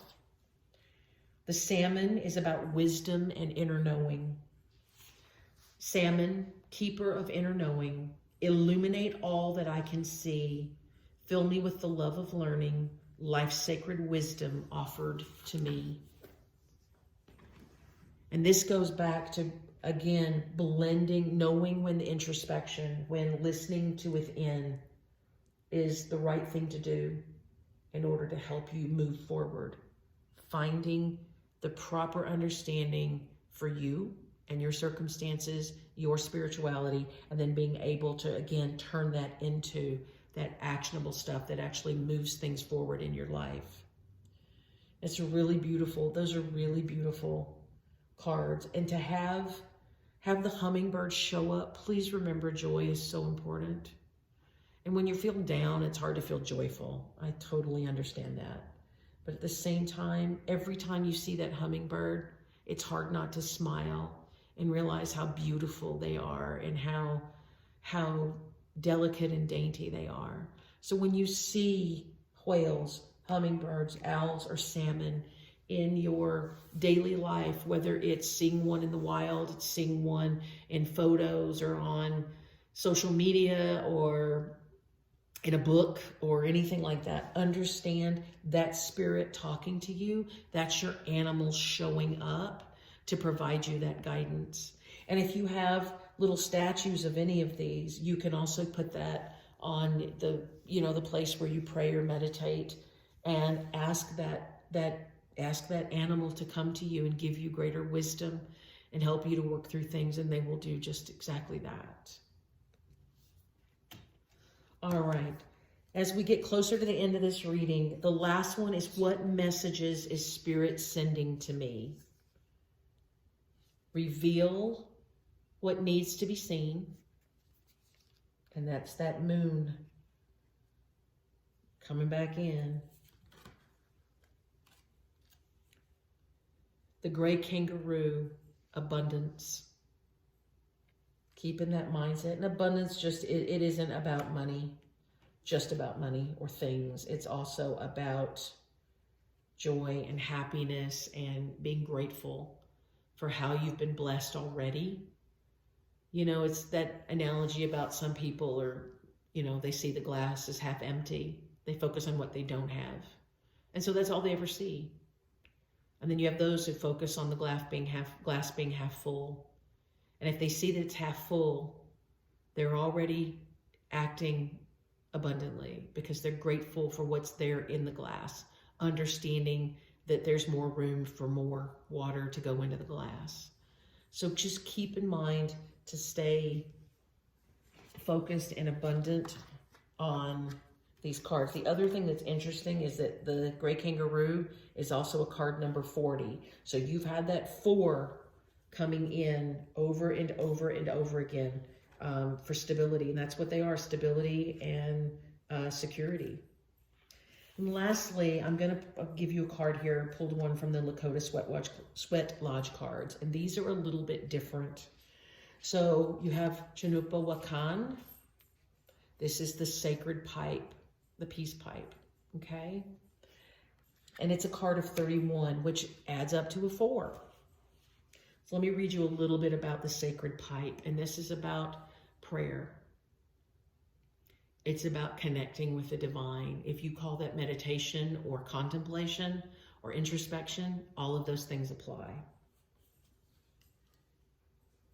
How can I tell you of this gift of gifts? It is a thing beyond words, a promise and a way to know. From the Creator it comes to you. Know the promise first as a hope within. Know that the way first as a questioning step. Know that both will lead you to the center of the world, and then you will understand. The hope within, and then a questioning step. So this really summarizes, when we talk about the pipe, it really summarizes the knowing, the doing, the knowing and the action, the blending of that. Group 4, you have so many rich and beautiful messages in this reading. It's incredibly powerful that these energies that are working in you, if you're struggling and you don't see the way, that's when you have to take a deep breath and really focus on your meditation or introspection. Even 5 minutes a day will help that. It calms you down. Don't let yourself get pulled back into the energy of that 9 of Swords, where you're freaking out or having sleepless nights or restlessness because you can't shut your brain off. It's time for us to move into our heart spaces. It's time for us to move in to the way of the pipe. You know, the peace pipe works because that smoke, so tobacco is sacred. And the smoke helps carry those prayers to heaven. It's also purifying smoke, much like this sage. So understand that this is your ability. The spirits, your guides, your team, however you want to refer to them, they're sending you all these beautiful things. They're recognizing your stability. They're recognizing that you have both energies in full force. And they're telling you that the way you use those energies is up to you. But you need to discern and intuit how to best do that, when it's appropriate and when to take action.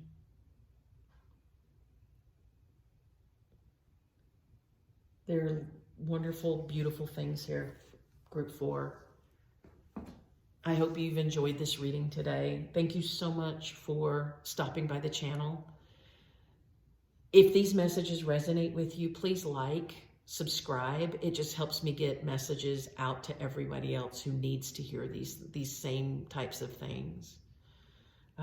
We're at a point in time where we can really influence the societies and the people of the earth to move into a more positive mindset, or to stay hung up on what isn't working or what's negative or all these other things. And the time is really about now, about moving us all forward into a more positive, wondrous place that this beautiful earth can be. So please like and subscribe, and certainly make comments if you enjoy this type of reading. Let me know. I'll be doing other different styles of readings in addition to the weeklies and the monthlies, and the monthlies are based on elements. But if you really like this shamanic type reading, please let me know in the comments, and that just gives me some guidance on what the things you'd like to hear or know about. Thanks again so very much. I wish you peace and blessings moving forward, and I will see you again in the next reading. Bye-bye.